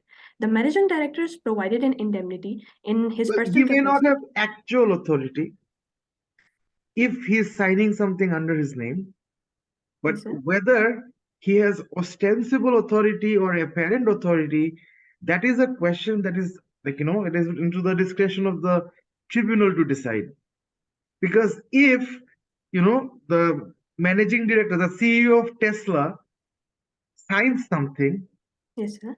Elon Musk, people will still attribute it with Tesla, because Yes. that's how it works. Yes. And if Bill Gates is signing something, people will still attribute it to Microsoft. So he may not have the actual authority as given by the the resolution and everything, but whether he has apparent or ostensible authority, that is a fact and issue. But please, I would like to hear your submission. Why you think that the person did not have ostensible authority? Sir, the thing is, making an indemnity that is not already mentioned is something that must have been noticed by the authorities, or that must have been taken into the notice prior to be done. No such thing is done by the managing director prior. So this is something that it is such a big thing to do before entering into such a contract related to any financial obligations. Okay. The managing director provided an indemnity in his personal capacity through a letter dated October 25, 2020. However, this indemnity precedes the arbitration agreement within the agreement dated September 3, 2021. The deed of agreement clause 6.1 cancels out all the predated negotiations actions and agreement between capital and fiscal. The managing director is not a party to the agreement or the arbitration agreement in his personal capacity. The managing director's actions, as indicated in the indemnity, were taken in the personal capacity and not within the authority designated to him as the managing director in the fiscal sense. Now, proceeding with the third limb of my first issue, that is the managing director exceeding authority under the Companies Bangladesh Act 1994. The pivotal role of a director, as underscored by the Companies Act, necessitates unwavering fidelity to the company's best interest. Failing this fiduciary duty may lead to severe repercussions, exposing the directors to personal sanctions. Section 2 of The Companies Act 1994 defines a managing director as one entrusted with substantial power of management, specifically granted through agreements, resolutions, or the company's constitutional documents. The indemnity payment, while permissible for routine administrative acts, falls outside the ambit of substantial management powers. Furthermore, the managing director actions exceeding designated authority are not only in breach of statutory duties but also render them incongruent with BIAC's jurisdiction. The deed of agreements provision nullifying prior agreement reinforces that dispute arising from action beyond the agreement scope do not fall within BIAC's jurisdiction. Lastly, I'll address my fourth limb, that is the violation of statutory duty as per the Companies Act Bangladesh 1994 as per section number 107 and 109. So section 107 of the Act intricately lays down the rule explicitly stating that directors cannot, without the company's general meeting consent, engage in selling or disposing of the company's undertaking or remitting any debt due by the director. This rule is further emphasized in section number 109, reiterating the need for general meeting consent before undertaking any activities like selling the company's asset or remitting a director's debt. The current difficulty unfolds as the claimant disregard the deed of agreement provision for a 60 days resolution period, casting doubt on BIAC's jurisdiction. Additionally, the managing director personal dealings such as indemnity payments stand separated from fiscal sense actions, breaching the statutory duties outlined in the Bangladesh Act 1994. In essence, these personal actions exist in realm apart from the deed of agreement, distinct entities tethered to different obligations. Therefore, for the reasons discussed, it is submitted that the dispute between the parties does not fall within the jurisdiction of BIAC. Now moving towards the second issue of the respondent, it is humbly submitted before the Honorable Tribunal that the claimant is in a fundamental breach of agreement, whereas the respondent has not breached the agreement. I will be discussing this issue in majorly three limbs. Firstly, being in contravention of Article number 6, entire agreement clause. Secondly, that the claimant is in breach of authority in accordance with the deed of agreement. And lastly, that the claimant has not acted in good faith. As I've already mentioned, the claimant is in fundamental breach of agreement in terms of contravention of Article 6, entire agreement clause. The heart of the dispute lies in Article 6, entire agreement clause of the deed of agreement, a provision meticulously crafted to delineate the scope of understanding between the parties. Article 6 unequivocally declares that it cancels all and supersedes all prior agreements and understanding. So there shall be no change or modification or any of the terms of the contract unless it is reduced to writing and signed by both parties. Crucially, it mandates that no alteration or modification to its terms shall transpire unless formally documented and mutually endorsed. The managing director's action, notably the indemnity undertaken in the personal capacity, traverse the agreement's confines, potentially rendering them ultra vires. This departure from contractual tenets is underscored by the claimant's submission that they were cognizant of fiscal sense frozen account. The opposing counsel is time and again reiterating that the payments have not been made. Counsel, you already exceeded 2 minutes. Please wrap up your submission. Yes, sir. Much obliged. Section 3.6 that they knew that the accounts of fiscal sense were frozen. The second limb of my argument that the claimant is in breach of authority. According to Article 7 of the sale deed agreement, the deed of agreement, it is briefly stated that 60 days period post-dispute notification should be made. In the case of Ferguson versus Wilson, it is an established legal precedent that director serves as agent of the company operating within defined powers and duties. The deviation of these parameters as exhibited by the claimants not only breaches agency principle, but also raises question about their adherence to the statutory and contractual provisions. Lastly, while discussing the last limb of my issue, I'll address the claimant has not acted in good faith. In Mott MacDonald Limited versus Strand Engineering Limited, the court emphasized that when commercial parties willingly agree to contract terms, including unfavorable ones, the court won't intervene to rescue a party from a bad bargain. This principle applies here as both parties enter into the agreement voluntarily and the court is unlikely to interfere even if it results in any unfavorable outcome for one of them. The timing of accounts unfreezing and hasty property handover within days indicates a possible violation of the agreement, despite knowing about... Counsel, thank you. Thank you for your opening statement. Please introduce your witness. Because like I would rather hear the important facts from the mouths of witnesses than the lawyers. That's just how I feel is more important. So if you'd made these points in your closing, that would have been much more helpful. Thank you. No problem. Mr. Arbitrator, much obliged. Due to the arguments just now presented before the tribunal, it is humbly submitted that the claimant is in a fundamental breach of contract. This marks the end of and conclusion of my opening statement for the respondent. Now I would like to call Mr. Ibrahim for the examination in chief of the respondents of two witnesses. Thank you. Thank you. Thank you, Jasia. Mr. Arbitrator, I would like to call Mr. Azan Rahman, the Managing Director of Fiscal Sense Limited, to the floor so that I could ask him some questions. Azan Rahman, the MD of Fiscal. Yes. Please proceed. Mr. Rahman, could you please state your position at Fiscal Sense for the record? Hello, am I audible to the respected arbitrator, sir? Yes, Mr. Azan, you're audible and visible. Sure. So my name is Azan Rahman and I'm working as the Managing Director of Fiscal Sense Private Company Limited. You mentioned issuing a personal indemnity to the claimant on 25th of October 2020. Could you clarify the nature and scope of this indemnity? Mr. Ibrahim, please refrain from asking any leading questions. Yes, of course. Could you clarify the nature and scope of the indemnity that Mr. Azan Rahman signed to Capital Connections Co. Limited?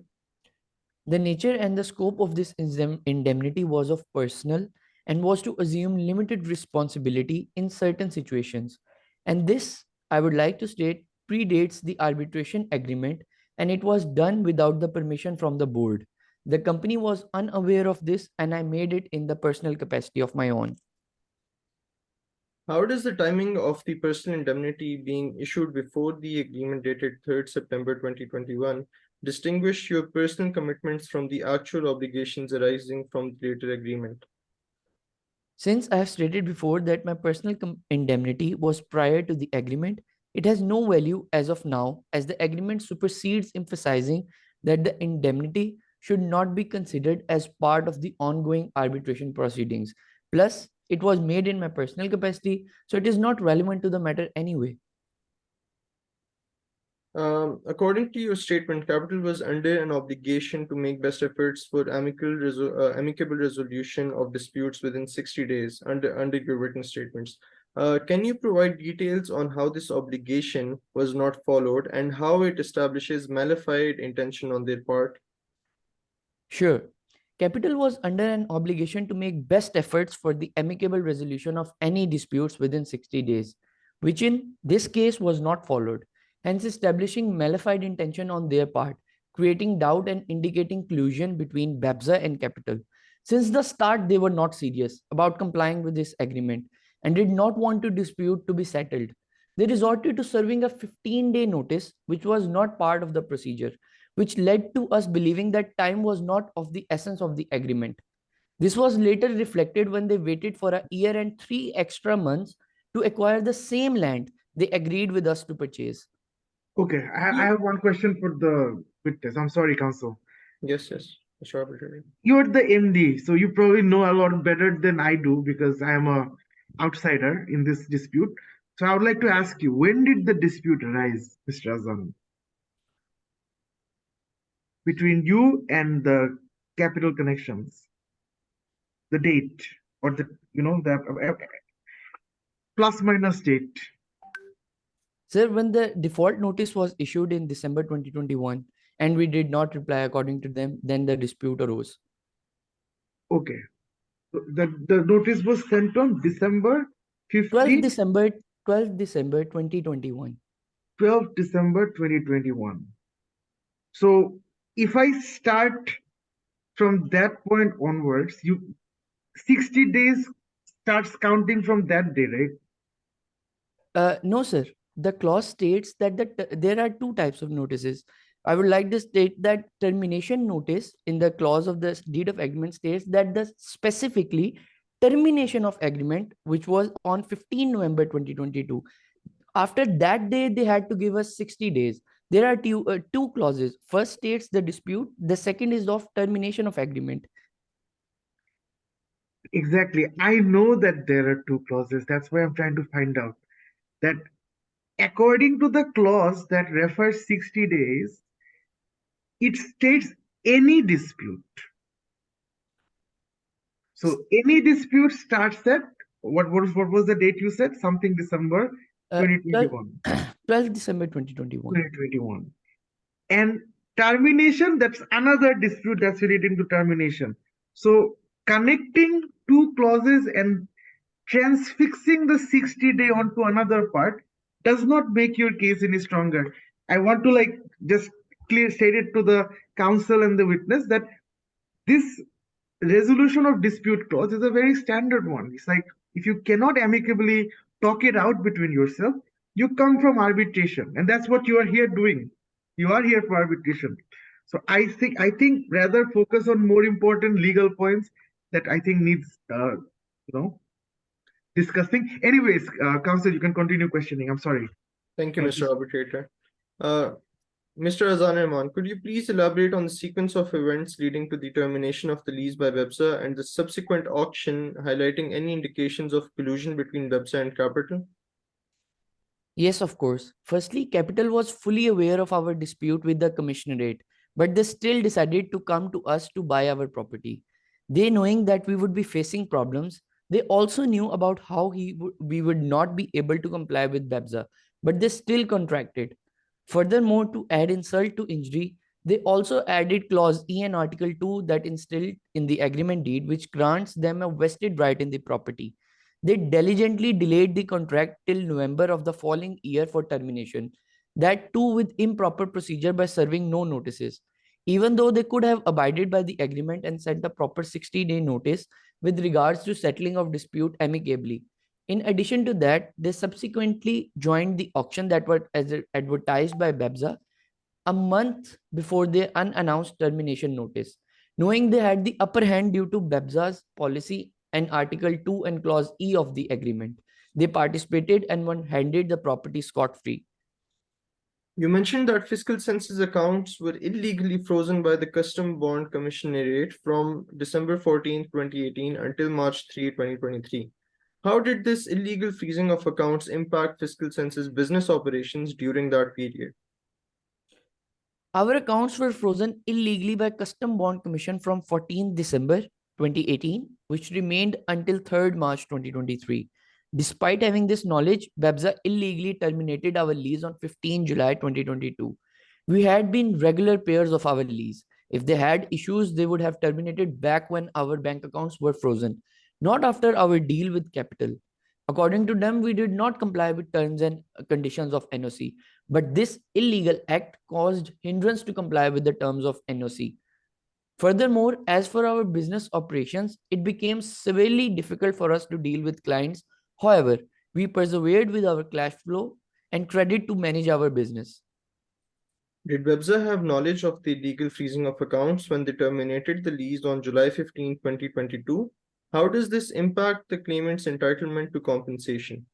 Yes, BEBSA had the knowledge of illegal I think I'm getting more evidence from the counsel's questions than from the witness. I feel. Mr. Arbitrator, we are just reinforcing the witness statements provided. Okay. No, but you need to elicit non-leading questions and allow the witness to come up with his answers. If you're gonna guide the witness all the way, obviously you're getting the points across, but it is reducing the probative value of the facts that are being presented. The counsel understands, Mr. Arbitrator. We sincerely apologize and we will be careful of this. Please. Please ask the question. Mr. Azan, will you please answer the question? Can you please re-ask your question, as Mr. Arbitrator interrupted and I couldn't understand you? Mr. Arbitrator, this is the last question I would be asking with the same pattern. The next one will be certainly different. May I please repeat it? Yes, please. Did BEBSA have knowledge of the illegal freezing of accounts when they terminated the lease on July 15, 2022? How does this impact the claimant's entitlement to compensation? Yes, BEBSA had the knowledge of illegal freezing of our accounts, and it is Fiscal who suffered loss and should be compensated, because at the end, Capital received the lease, BEBSA sold it to them, and we were left with nothing but to twiddle our thumbs due to their collusion and bad faith dealings. Mr. Azan Rahman, can you please outline your contacts with the commissionerate and any resolutions or any matters of resolutions.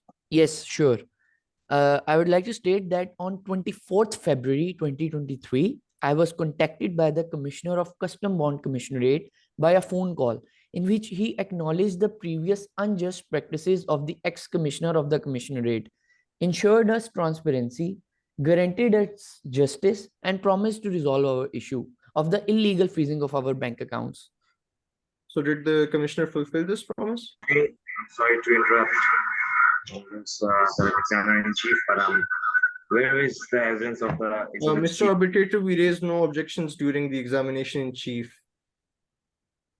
We need to be made aware of the exhibits that you're talking about, if I'm not wrong. Okay, so was any exhibit shared with you, Council of Claimants? No. Okay, then you cannot. I think I also disregarded their exhibits, so I'm gonna disregard these exhibits as well. Of course, Mr. Arbitrator, it's only fair. Yeah. Mr. Azan, I would like to ask a final question. You already Mr. exceeded Arbitrator? 1 minute, Council. 11 minutes since you're. All right. Mr. Azan, can you please summarize the actions of Capital Connections and BEPSA and how they have affected your business? Yes, due to their actions, we suffered an immense amount of loss. Our good name was damaged. Our other business partners have developed disdain and doubt for us. I personally haven't slept for months after this issue, and they have the audacity to demand compensation rather than giving us compensation our receiving the property from BEPSA. They both colluded since day one, and at the end of the day, I would like to ask the respective tribunal to look who the real effectees are, because Capital did receive the lease and BEPSA sold it to them. We were used in this whole case and left with nothing. Well, you did get the advance. Anyways, thank you. Yes. Now, does the claimants have any questions for the witness, Mr. Azan Rahman, the MD of Fiscal?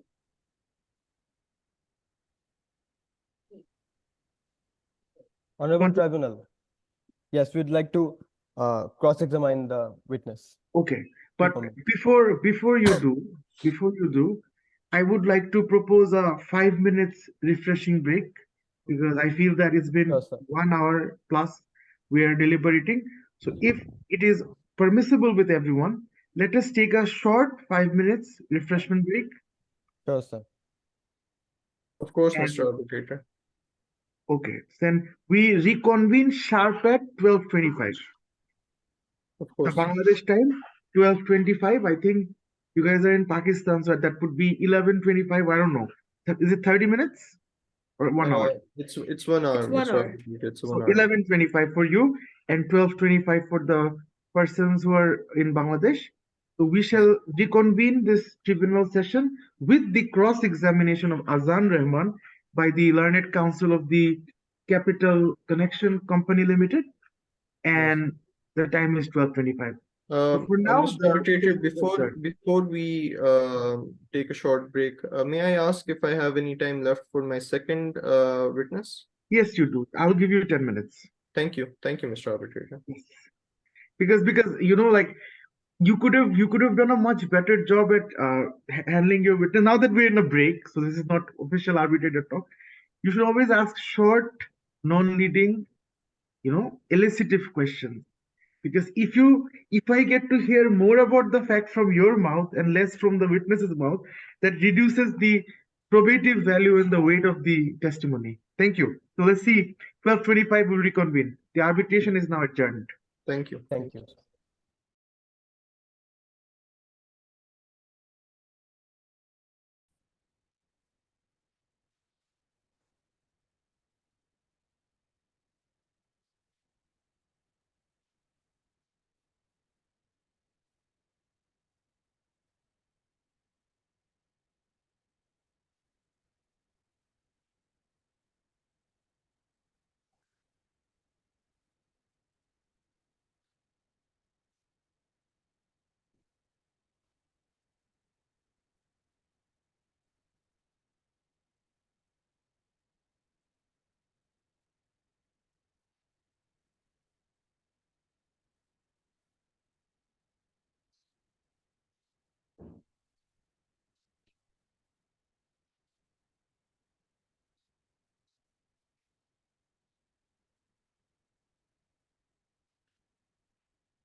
Okay, do we have Mr. Azan Rahman, the MD of Fiscal?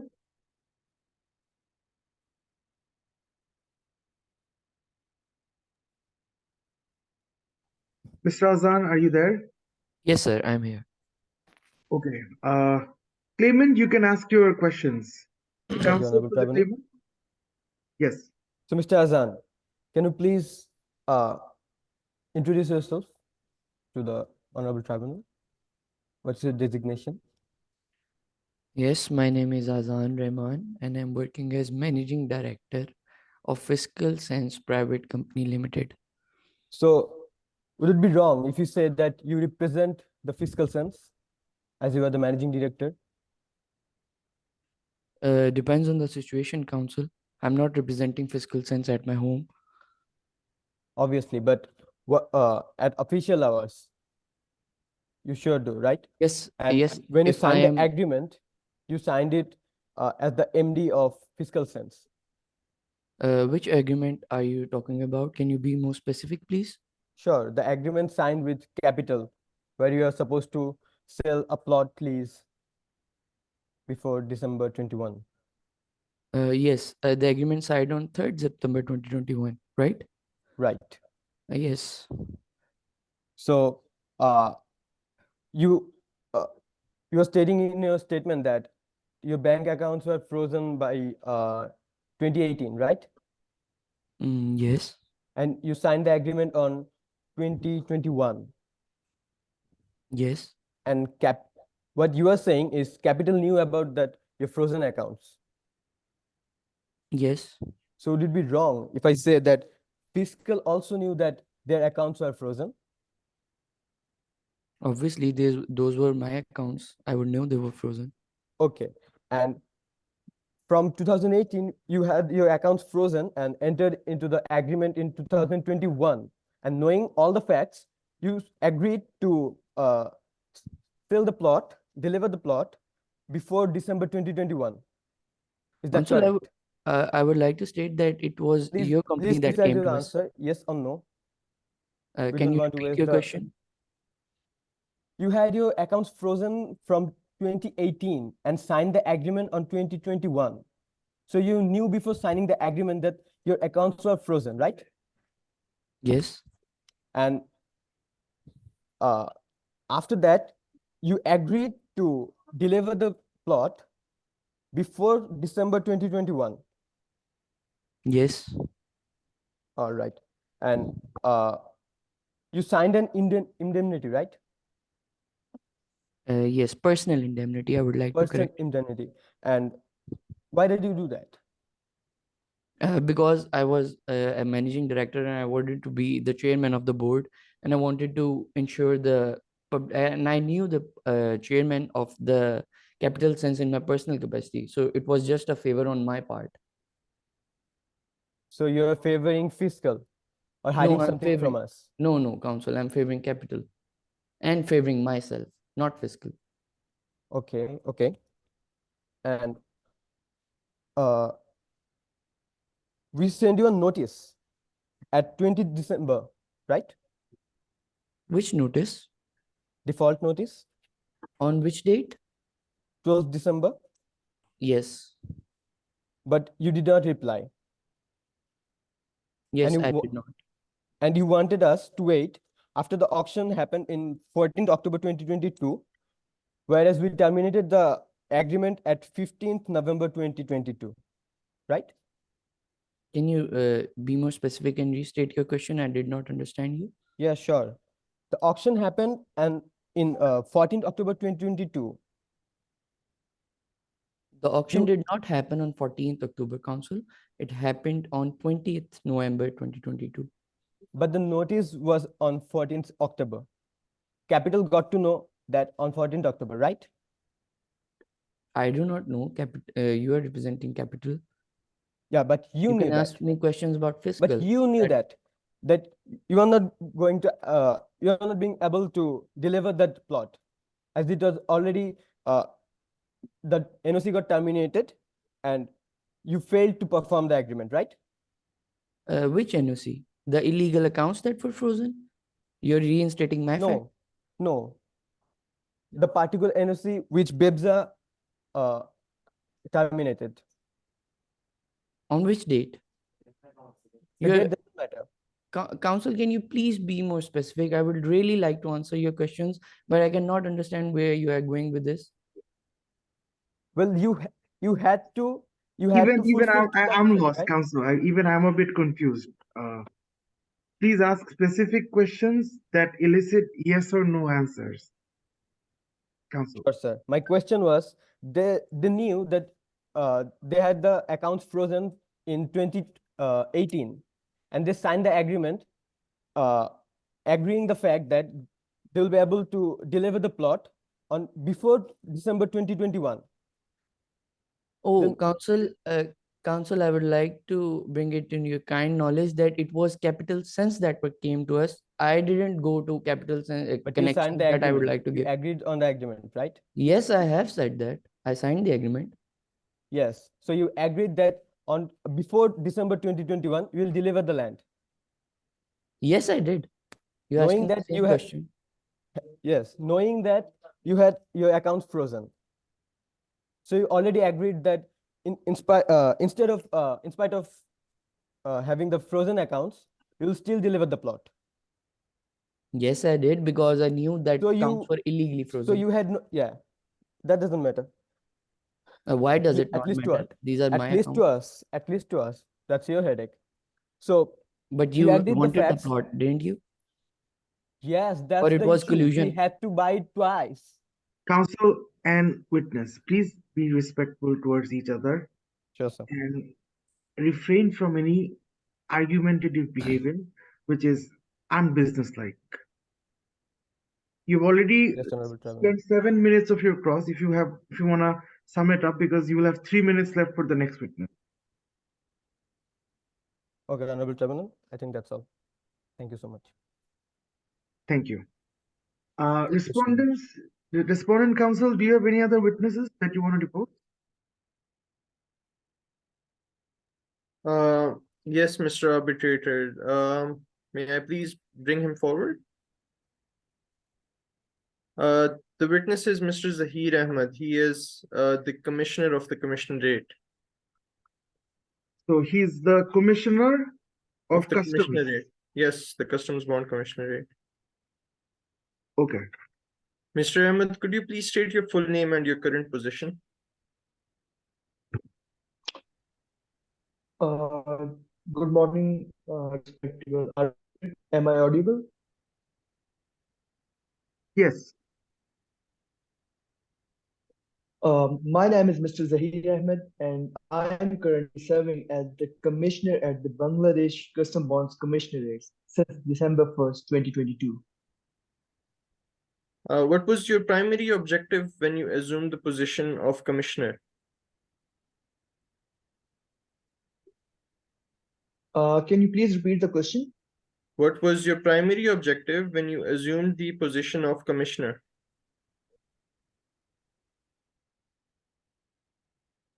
The objective was to investigate previous bad dealings of the commissionerate because it had become notorious in business community for its unfair practices. I also aim to establish a fair and transparent environment within the Customs Bond Commissionerate to allow the business community to thrive again. When did you become aware of practices that raised concerns about equity and justice within the commissionerate? Shortly after starting my tenure, my assistant commissioners and supporting staff brought to my attention the news about practices during the previous commissioner's terms that raised concerns. Furthermore, I found that Fiscal Sense Limited's bank accounts were frozen for no reason at all and were illegally frozen, indeed. Can you provide specific details about the inequitable and unjust practices that you became aware of during the preceding commissioner's tenure?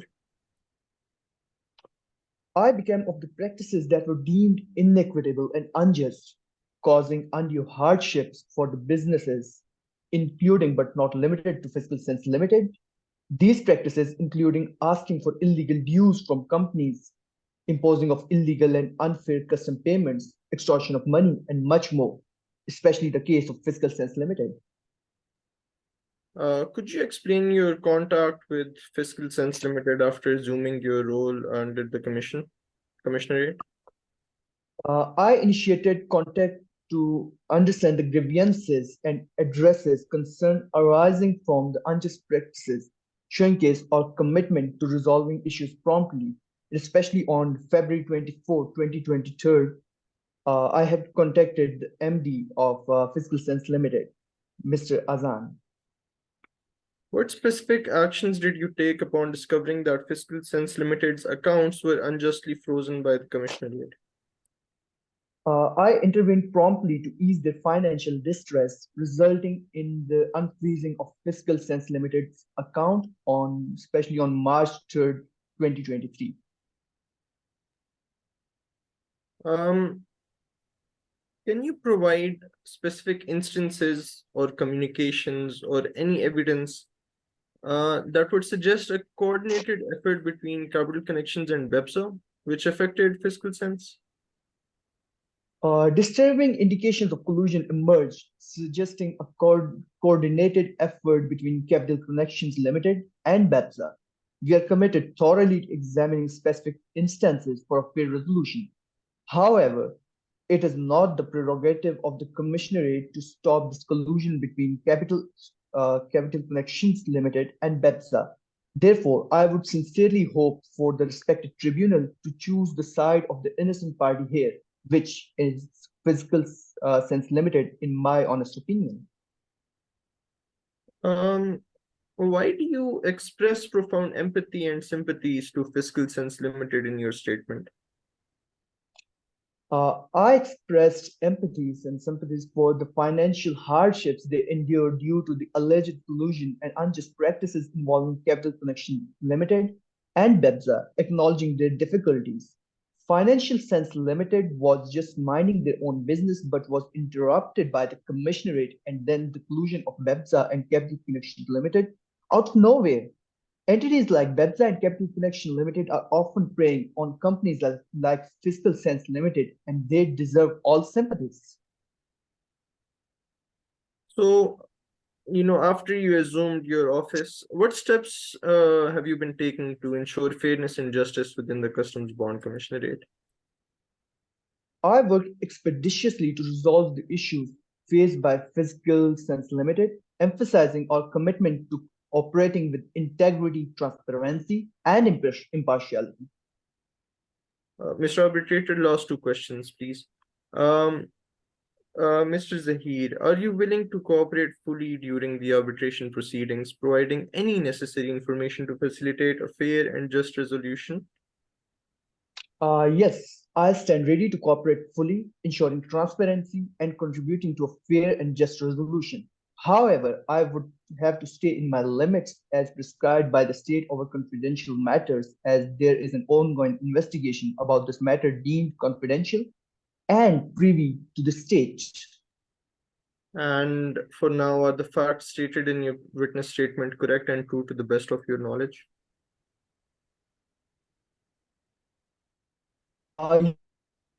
Facts in the given statement correct and true to the best of my knowledge. Thank you, Mr. Zahir. That would be enough. Okay. So after the cross, I would like to ask Mr. Zahir a few questions, but for now, any questions we have from the claimant side, counsel, to examine, Yes. cross-examine the... Yes, Honorable Tribunal, may I proceed? Yes, please. You have 3 minutes. Yes.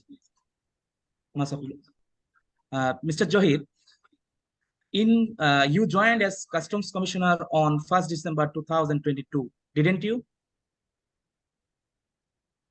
Mr. Johir, please can you please repeat the question?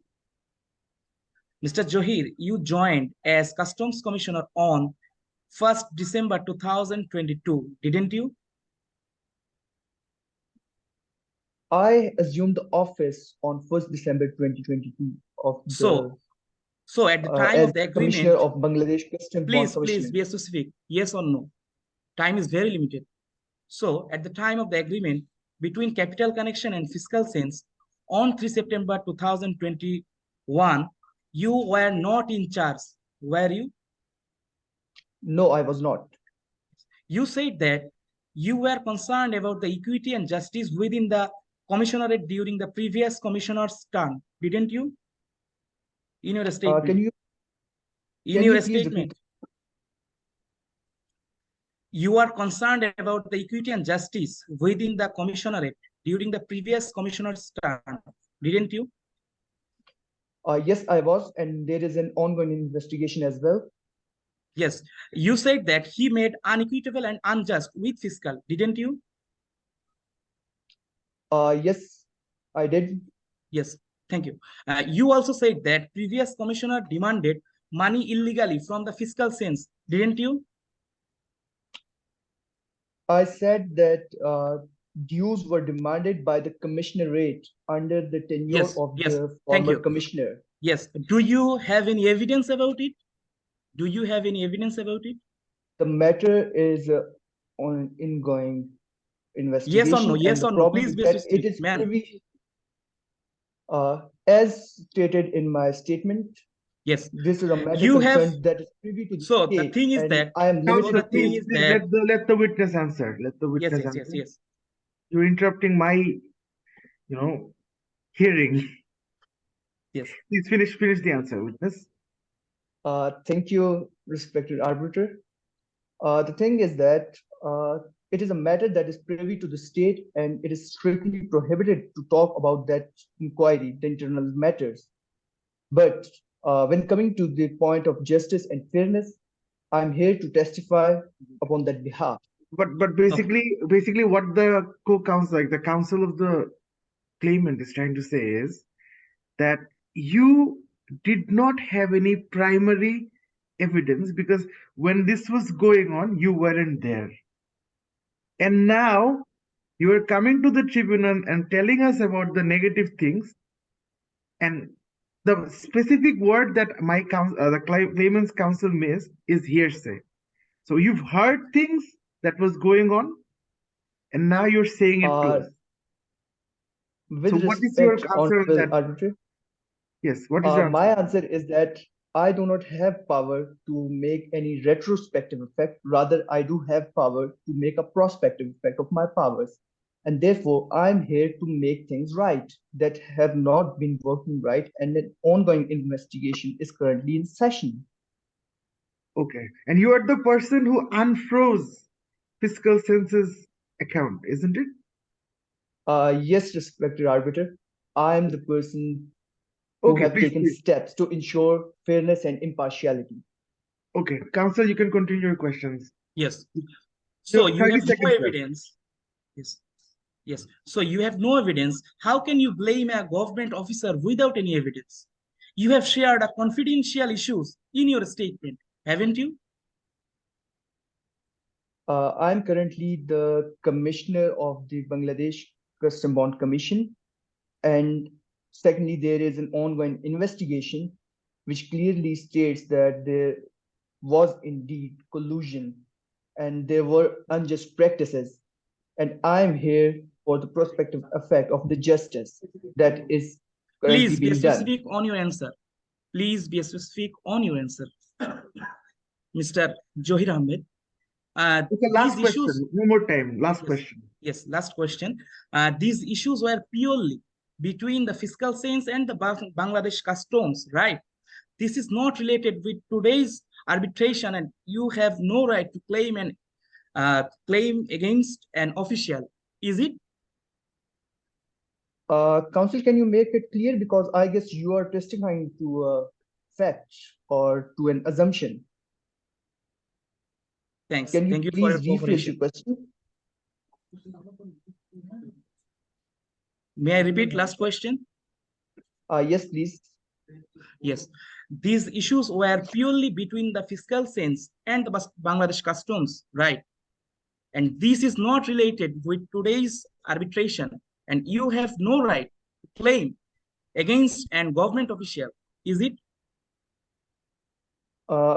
Counsel, I would again request you to rephrase your question because okay, enough. Completely misunderstanding the facts. The witness has deflected the question. I think the question was clear enough. But anyways, I have two more questions for the witness because the tribunal is very curious.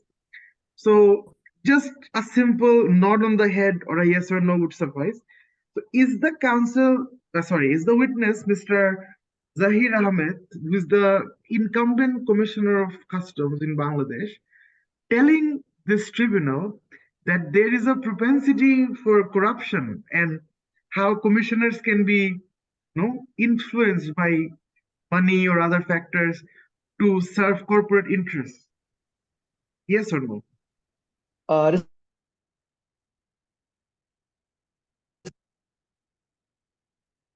would.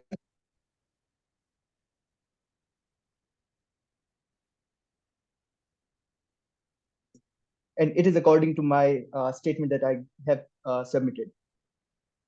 Apologies, counsel, there was an internet issue. I didn't hear you. Is it a yes or a no?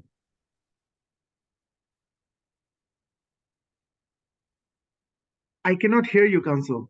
Witness, Mr. Zahir.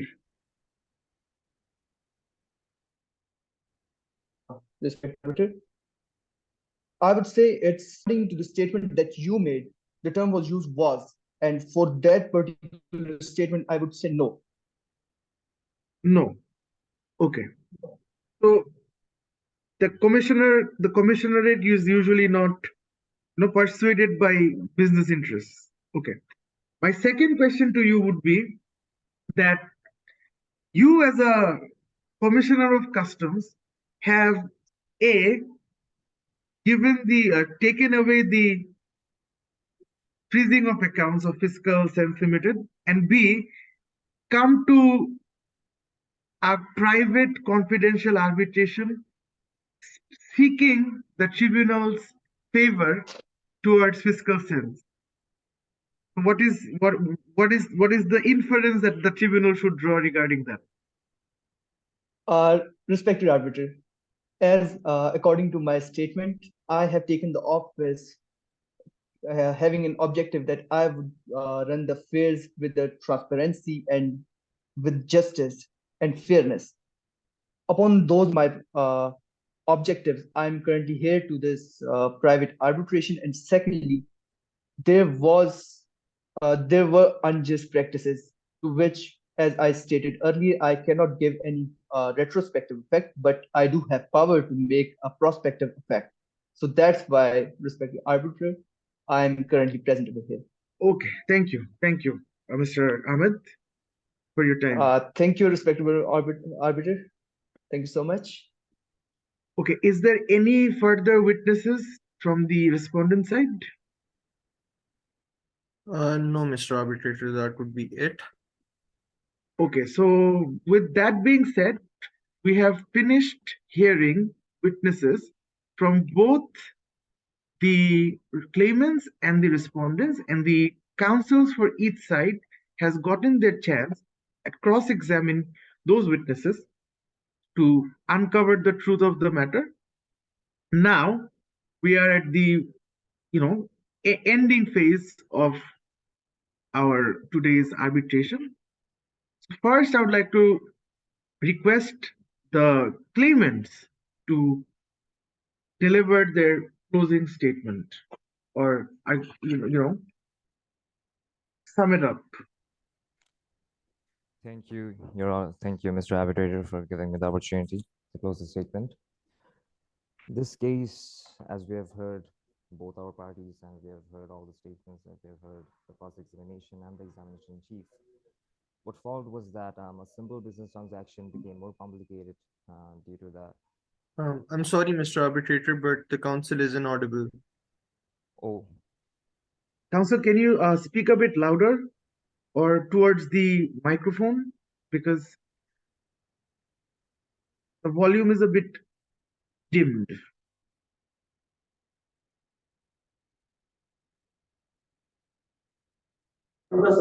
I apologize for the technical issue. I'm moving back to the case again. Thank you, Your Honor, for allowing us to deliver the closing statement. As per the case and everything that the case has inferred, I'd like to refer to the fact that government officials, very senior government official, and obviously your company, Fiscal, all in the light of all these irregularities, this is very tough for business organizations to be dealing with dealing with different issues when it comes to issues like this. Given the fact that we had already paid 60% of the advance money, that clearly shows that we had the intention to deal with you and to enter into a contract with you also. But what followed afterwards was your irregularities, which you, in the board meeting that we had, like in the first board meeting in which our managing director and the assistant managing director were present, you had clarified your stance, and they had actually reassured us about any issues that we were skeptical about, and they assured us that they would deal with the freezing of the accounts in due time. And now what we saw was that the head of the commissionerate, the commissioner himself, I'm sorry for interrupting. The council is really sorry for interrupting. Mr. Arbitrator, can we raise an objection as to what the council has said?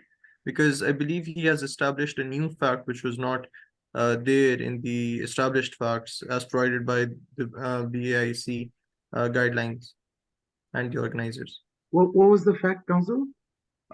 Basically, the council stated that they had met our managing director and assistant managing director in a board meeting in which we reassured them that we would be, I was referring to the first delivering the meeting we had. This is not any specific board meeting afterwards. This is clearly understandable by the. But has everyone. it? Can Yeah, you I hope please so. mention? Can you please mention Okay, in which overruled, paragraph overruled. it's Okay, been please, mentioned? please. Overruled. Let the council finish. Overruled. All right, Mr. Arbitrator. There is a Sincerely contract to be apologize. signed. There has to be a meeting, right? There is no contract being Council, signed. I've said overruled. Please proceed with your closing. Afterwards, Your Honor, they have repeatedly said, they've repeatedly accused us of ignoring the financial irregularities, of ignoring the concern that the commissionerate had frozen all the accounts of Fiscal.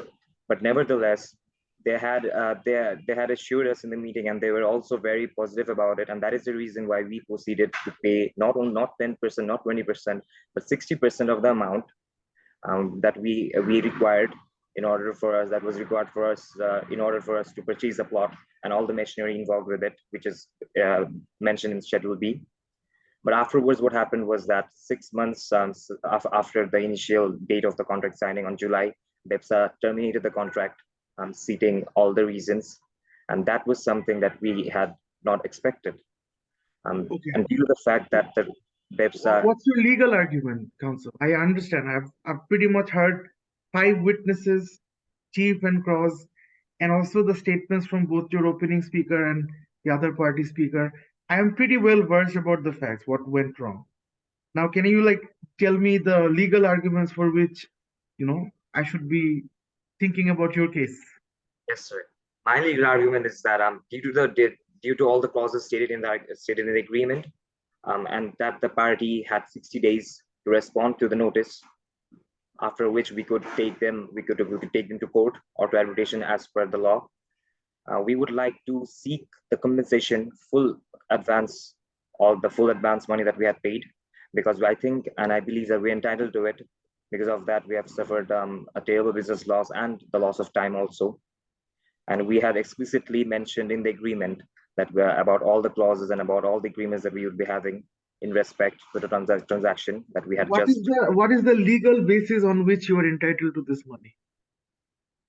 Sir, we had expressly mentioned it in the agreement that within 60 days of the notice being served, we could take them to court.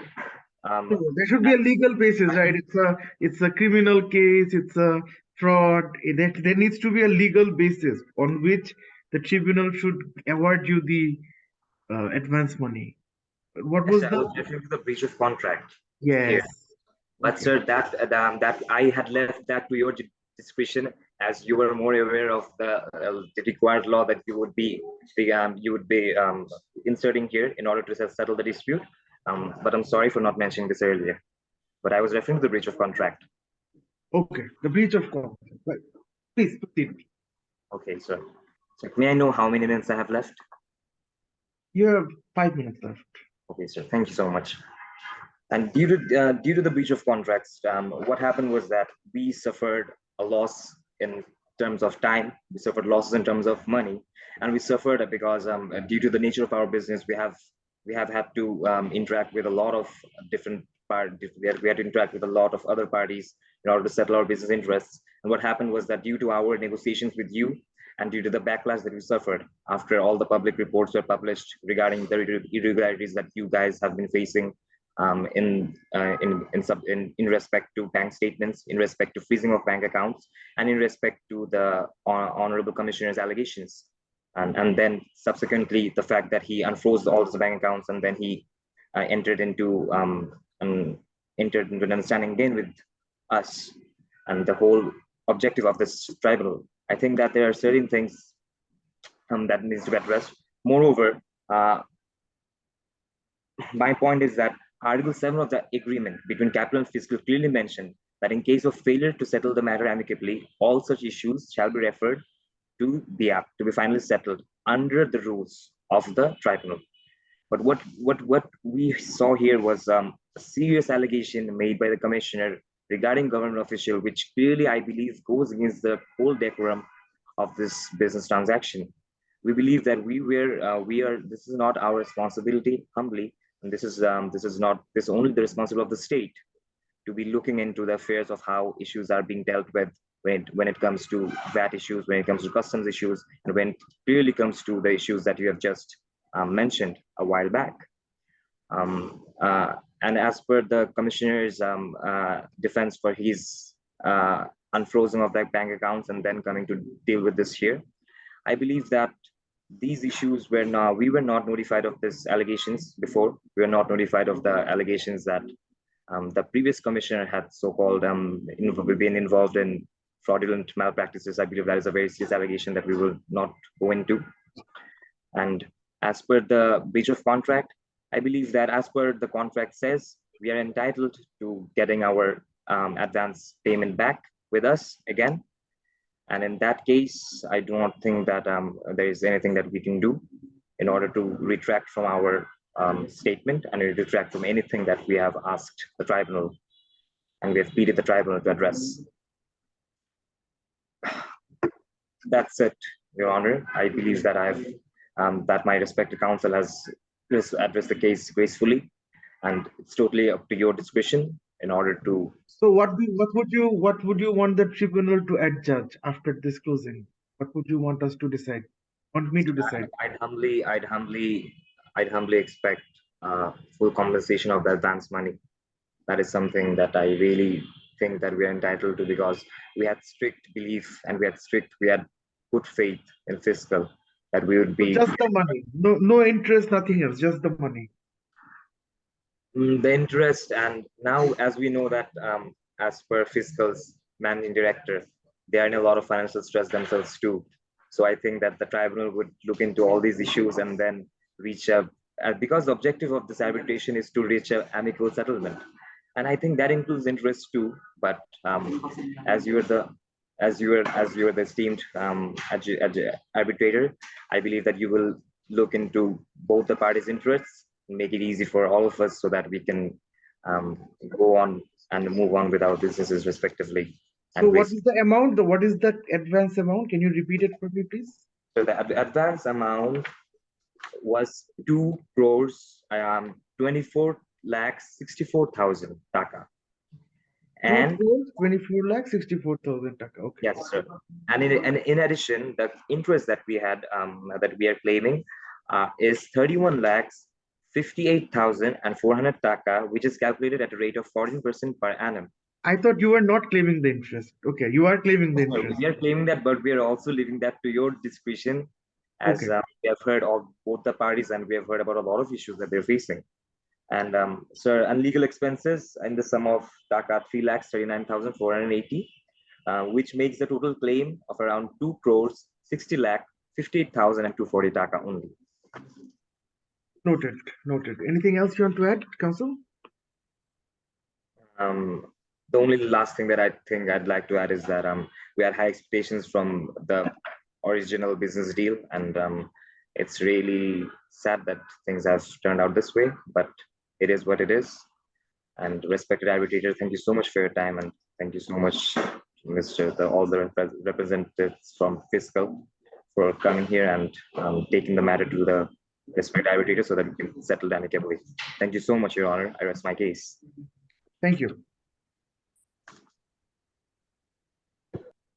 Now, I would like to call upon the counsel for the respondent to go ahead with the closing arguments and summation. Thank you, Mr. Arbitrator. A very good evening to the respected member of the tribunal and opposing counsel. I am Sana Shahid, and in the following matter of arbitration, I am the co-counsel of the respondent, that is Fiscal Sense Limited.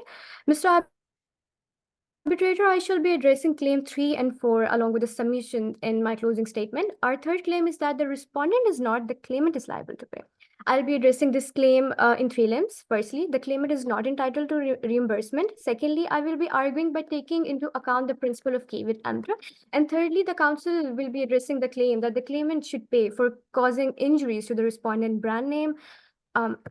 Mr. Arbitrator, the first limb of my argument is claimant is not entitled to its outstanding amount as established earlier by my co-counsel and witness examination that the claimant under the essence of the agreement has not acted in good faith, which eventually caused the damage to the respondent and its brand name, reliability, credibility in the business market. Moreover, in the present case, the claimant should pay the outstanding amount to the respondent since the payment, apart from the asset which were sold under the agreement, that were 6,500 pairs of shoes, unspecified construction material, machineries, equipment for furniture or for factory office and decoration, which in value amounted to 1,49,79,000 takas or 1,92,000 USD dollars. Therefore, the claimant is bound to act in the respondent's best interest. Moving towards my second limb, Mr. Arbitrator, that is the principle of caveat emptor. Principle of caveat emptor. Counsel, 1,49 lakh, I think it's the due amount from the transaction. Yes, exactly. I will be moving towards the main amount that is I mean, also mentioned. why are you claiming that? Like, you guys didn't sell them the land. Highly obliged, Mr. Arbitrator. We didn't sell them the land. Exactly, that I is. mean, delivered them the land. I meant to say. Highly obliged, Mr. Arbitrator. Arbitrator, but the point that I'm trying to raise here is that there were some assets that we didn't get, and the amount wasn't paid by the claimant party, and it is still on the claimant that they are also. So, what was the assets valuation? Asset valuation was 1,49 lakh 76,000. No, that is the balance of the purchase price. Yes, I will be stating the amount.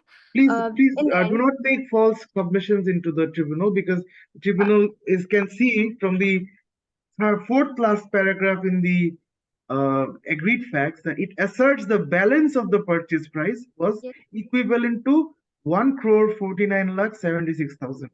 But the figure you're looking for is somewhere else. I'm not telling you, but am I audible? Yes, you are, but Mr. Arbitrator, you the are price not of, you know, Mr. Arbitrator, your voice is lagging. I'm unable to hear you. Can you please repeat the question? Okay, I said that what is the balance amount? I don't want to know the balance amount. Tell me the value of the machineries that you're claiming. Sure, Mr. Arbitrator. I will be. That is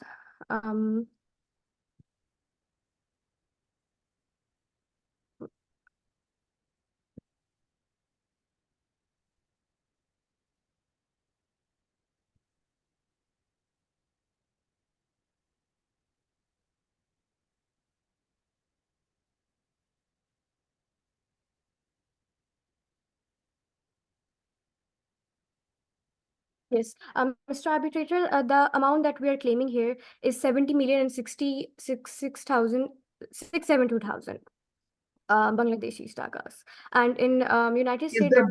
Is that the value of the machinery? Yes, Mr. Arbitrator, and in US dollars that is 644,269 US dollars. Okay. If Mr. Arbitrator. So you're claiming you're not returning the advance and claiming for. Can you repeat the amount? Let me write it down. Exactly. Your Honor, we were not notified about the value of the machineries. Please do not interrupt, claimant counsel. Ma'am, can you please repeat the amount? Closing The counsel, amount- can you repeat the yes, amount? yes, it was 70 million 649. 70 million Yes.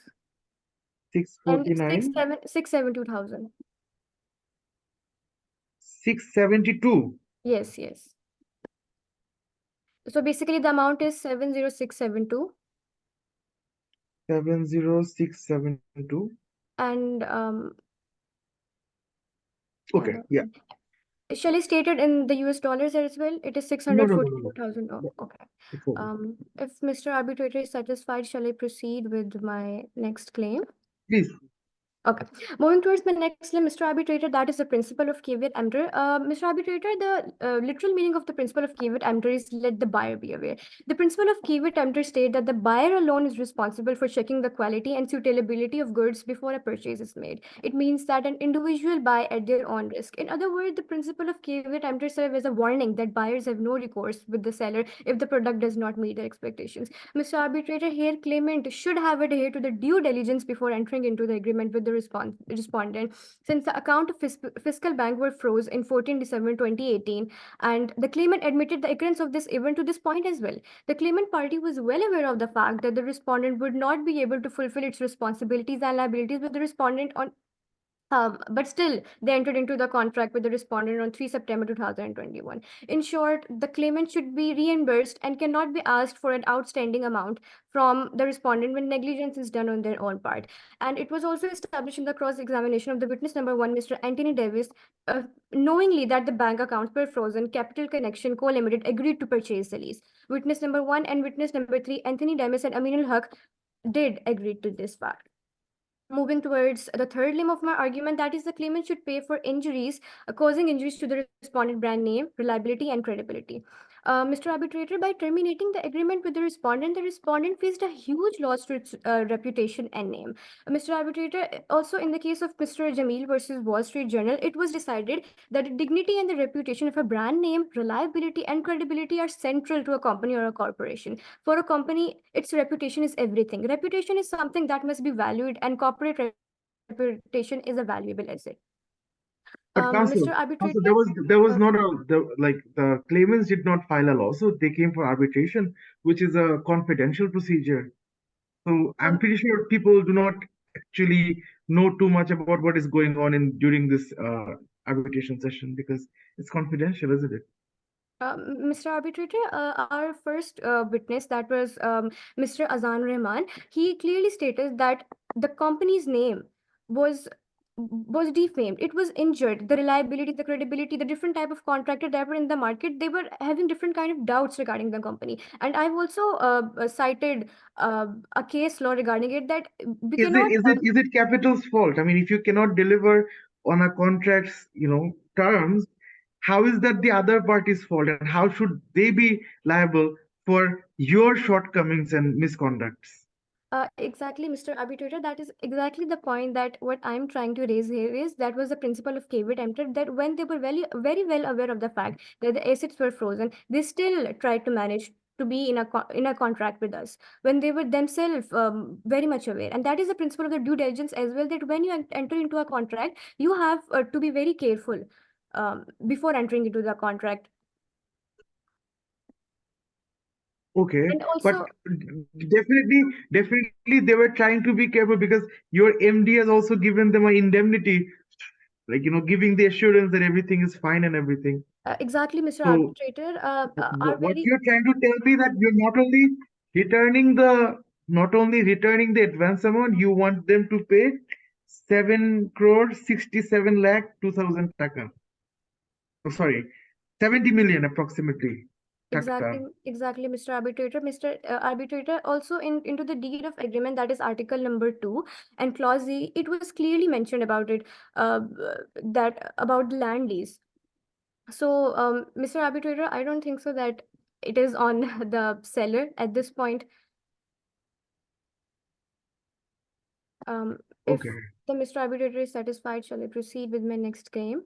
But like, what is the legal basis for which you are claiming this money?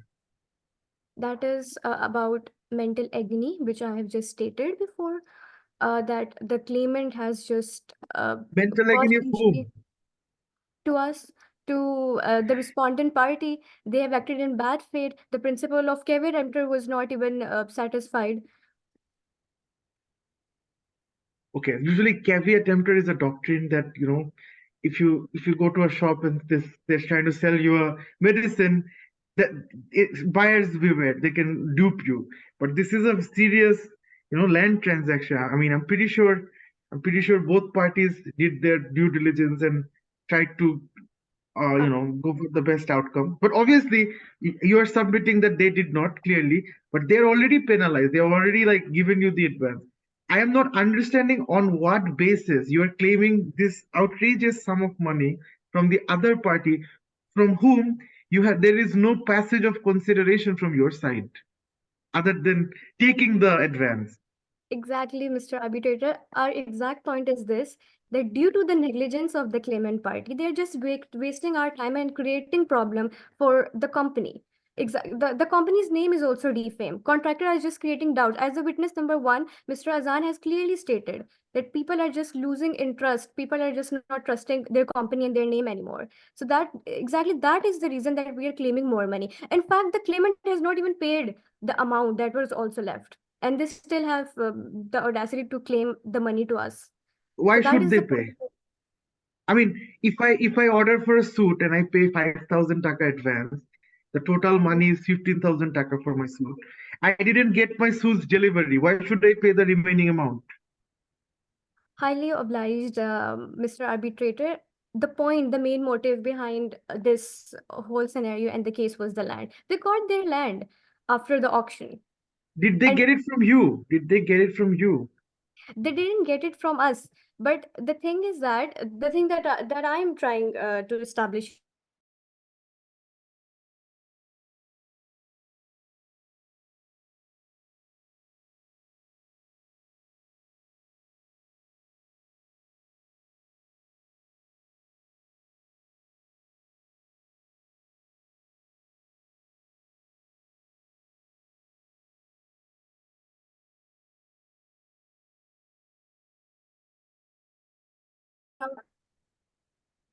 Okay. Moving towards my next claim, that is claim number 4. It is that the claimant shall compensate the respondent. In the current scenario, it is the claimant that should compensate the respondent since no damages took place, and it is the claimant that still has to pay the amount of the utilities, that is 6,500 pairs of shoes, unspecified construction material. According to the case, apart from the asset that I have just mentioned earlier, the asset amount were just 1,49,79,000, and they're yet to be received from the respondent. So we, as respondent, we are just including 50% interest rate to that amount of the money. Mr. Arbitrator, now I will be addressing and moving towards my next claim, that is about the mental agony and distress caused to the respondent. The first claim of this claim is that the claimant shall pay the compensation for the mental agony and distress that is caused to the respondent. Despite the respondent was not even at fault, it has to deal with the problems created by the claimant by bringing into account different kind of organization of the state. Moreover, the respondent cannot be blamed for what they are not liable for to when it was a negligence done by the claimant, as it has been mentioned earlier by through our witness Azan Rahman. Moreover, where the injury entails more than the pecuniary loss and the duty is violated is closely associated with the feelings and the emotions of the injured party, recovery of the mental anguish has, in some cases, been allowed.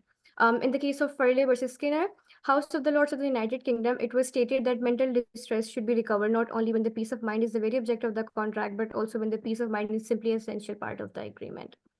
Moving towards the second limb, Mr. Arbitrator, that is the claimant acted in the bad faith. In the case of respondent, it tried its level best to abide itself by the law and to fulfill the legal requirement as mentioned in the deed of agreement. However, the organizations dealing with the matter of the respondent didn't have good intention and neither performed in good faith. The respondent here, as per the requirement of the deed, complied itself with the issuance of the NOC from BEBZA whenever the NOC was demanded. And the Custom Board Commissioner demanded for money, which ultimately denotes the fact that a governmental organization will solely corrupt. Moreover, Mr. Counsel, your Arbitrator, time is it up. is Counsel. quite a consequence. Sorry. Your time is up. I'm giving you 30 seconds to sum it up. Okay, sure, Mr. Arbitrator. Mr. Arbitrator, now I will be just sum up all the submissions. The respondent respectfully requests the tribunal to reject the relief sought by the claimant, that is to declare that the arbitral tribunal has no jurisdiction to consider the dispute described between the parties, to order that the respondent is not, that is the claimant, that is liable to pay, and thirdly, to order the claimant to pay the respondent a total amount of 70 million for the amount owed and damages caused by the claimant to the respondent. That's all from my side. Thank you for your time, Mr. Arbitrator. It was a pleasure arguing before you. Thank you. Thank you, counsel. And with that note, I believe we are done with the proceedings for today. I would like to thank the counsels of both sides, the witnesses, for making their time to come to this session over Zoom and giving their deliberations. And I would also like to thank BIAC for organizing this wonderful infrastructure for the session for the arbitration. But what I'm gonna say is that both teams did exceptionally well. I didn't give anyone an easy time. I'm sorry, but I'm like that. And I tested both sides equally. And nobody will probably say that whenever I interrupted, it was for an illogical reason. I always had a good reason for their interventions. But overall, the counsels and the witnesses, they handled it exceptionally. So kudos to their teachers and their preparations. And with that being said, I would like to take 10 minutes for deliberating, and I will be forwarding the marks to BIAC. But before that, I have some feedback. Or should I give the feedback afterwards? Anyone from BIAC, can you help me guide? Can you guide me? Sir, please give the feedback afterwards. I would like to thank you, Honorable Arbitrator Farhan Mohammad Arab sir, and your participants from both Guyan Academy and Baharia University for this enthusiastic and vibrant session. Thank you so much. So, dear all, it will take around 5 to 7 minutes to prepare our result. During this period, we will watch a video on introducing BIAC.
So today we have with us the nominated executive of the legal department of the Mutual Trust Bank, Now may I request him to say a few words for our students and audience.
Sorry, I'm extremely sorry for the inconvenience. Maybe sir cannot join us today, but he was supposed to. So I'm extremely sorry for the inconvenience created. So now I am handing over the floor again to arbitrator of the session to declare the result along with the feedbacks. Please, sir, declare the result. Okay. So legally, it went on one side, but I think marks wise, it went on other side. Let me just give me 1 minute. I'm just gonna first send the marks to the authorities, and then I'm gonna give the feedback. Just 1 minute.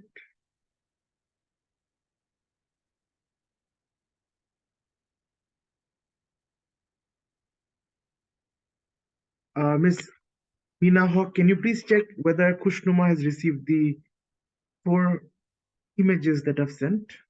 Okay, sir, I'm checking, sir. Okay. I'm checking. Now, coming to the feedback. But let me tell you, you guys did excellent. But there is a lot of things you need to learn. There is a lot of things that I feel that you need to learn. Because I have the opportunity to take classes at BIAC regularly, like for sessions with different banks and MDs and other things. The thing is, you guys need to focus more on the law. I understand evidence is important, but you need to have a case theory. This is the basis. And then based on the case theory, you need to ask the witness questions. I'm saying to the both sides. Okay. And you need to have a clear case theory in mind and strategy, and the whole team needs to implement that strategy. Both teams tried to focus primarily on downplaying the other side, which I feel was not necessary. If you want to win, Messi, when he wins a match, he doesn't say that Ronaldo cannot play football or, Benzema is a bad player. He wins because he's good. He has his own strengths and he knows what he's capable of. So that is something you need to learn from today's session, that focus on your strengths, downplay your own weaknesses rather than downplaying the opposition side. That's number one, feedback number one. And feedback number two is you need to expect everything. You need to expect that your opposition will catch a flaw that you've made in your written submission. You need to expect an error that your witness has said. You need to expect that the tribunal might intervene and ask a question that neither parties are prepared to answer. So the key to winning or the key to doing good in everything in life is preparation. And I feel that it's just the first round. I'm wishing both the teams best of luck, that you guys reach the finals and win this. But I feel that there was a bit of a lacking in terms of preparation when it comes to the legal points. like you guys are asking me for an arbitrary number as damage. Yes.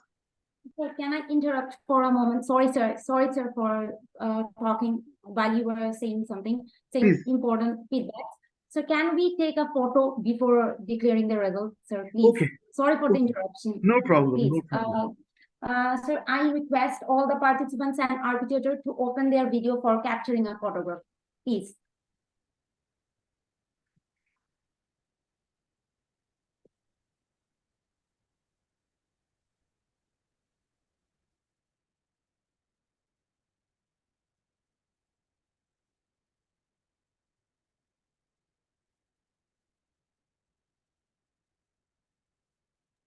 I'm extremely sorry, sir, for the interruption. Please proceed.